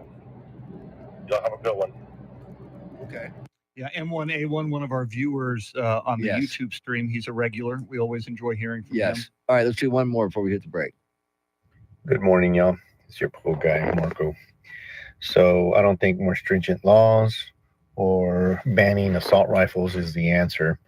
I think there are plenty of retired police officers, military, veterans who would gladly take up arms and protect all of our children. At my daughter's school, we have police officers that are very visible. I think that's the best deterrent. Y'all have a good day.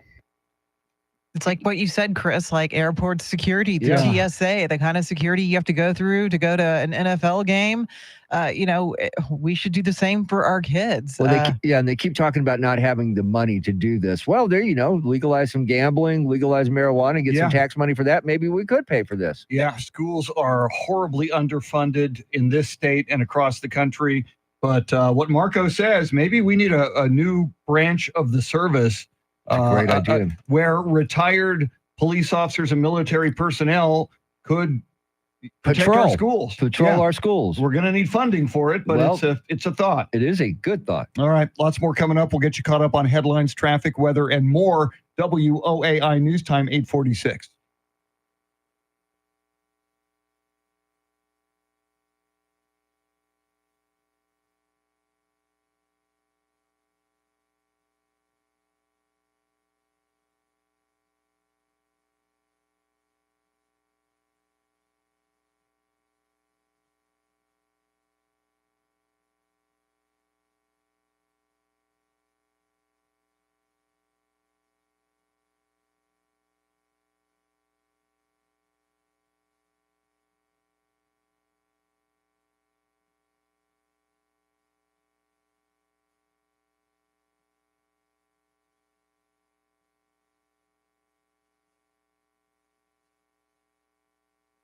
Trying to find her promo. Yeah. Oh, well, do that if you need to. Lots of engagement in here, everybody. Trevin, Eric, Tim, thanks, Connie. Lots of very good comments in here. We appreciate it.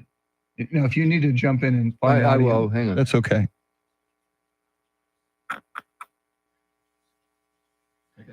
Not there.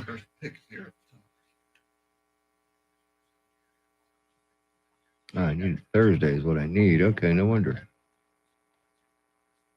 Hang on.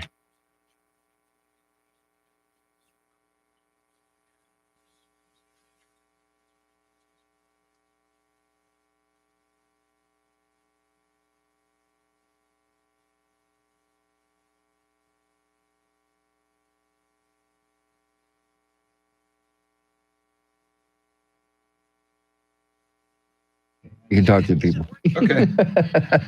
Sorry, I found it. That's all right. All right. We're going to do the Manning, or not the Manning thing, but the football. Football is here. Yes. All right. I think we should talk a little bit more about this. Oh, wait, we got to throw it to her first. Man, I left a bunch on the table today. We were at 2 pages again. That's crazy.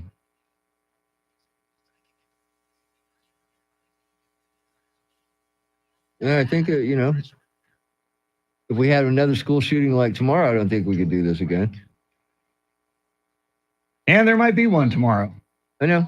Still early. For all we know. Still early. Oh, Randy. Thank you. All right, I'll do that right now. Yeah, for tomorrow. Randy Beamer. And actually, I can talk to him when he's on the phone during the break about. Yes, good point. About Wednesday.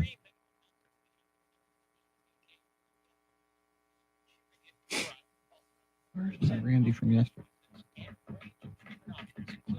There it is.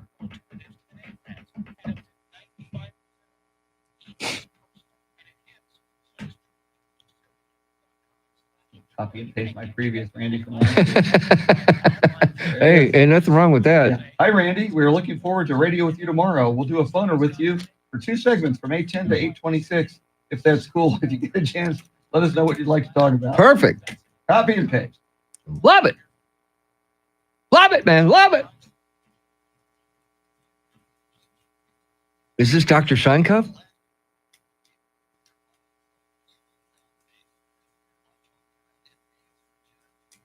Oh, Dr. Scheinkampf. Dr. Shiny Cup.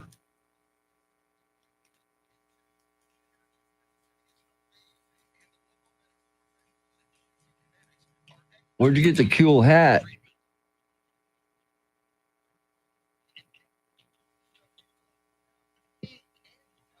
And you even put 16 talkbacks and she still went on her thing. Yeah. Uh-huh. That's the way. Uh-huh. Like it. KC and the Sunshine Band, or as Steve DeRocco calls him, KFC and the Sunshine Band. He's kind of put on some weight. Not that I can talk. Oh, man, they're going at each other here.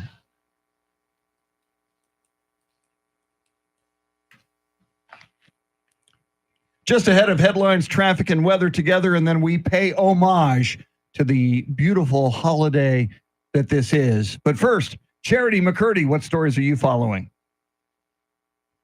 It turns out the 14-year-old suspect in that deadly school shooting in Georgia was investigated over similar threats last year by the FBI. Former President Trump is questioning the fairness of next week's ABC debate, and residents are sounding off about the proposed San Antonio city budget. We'll have details right now, traffic and weather.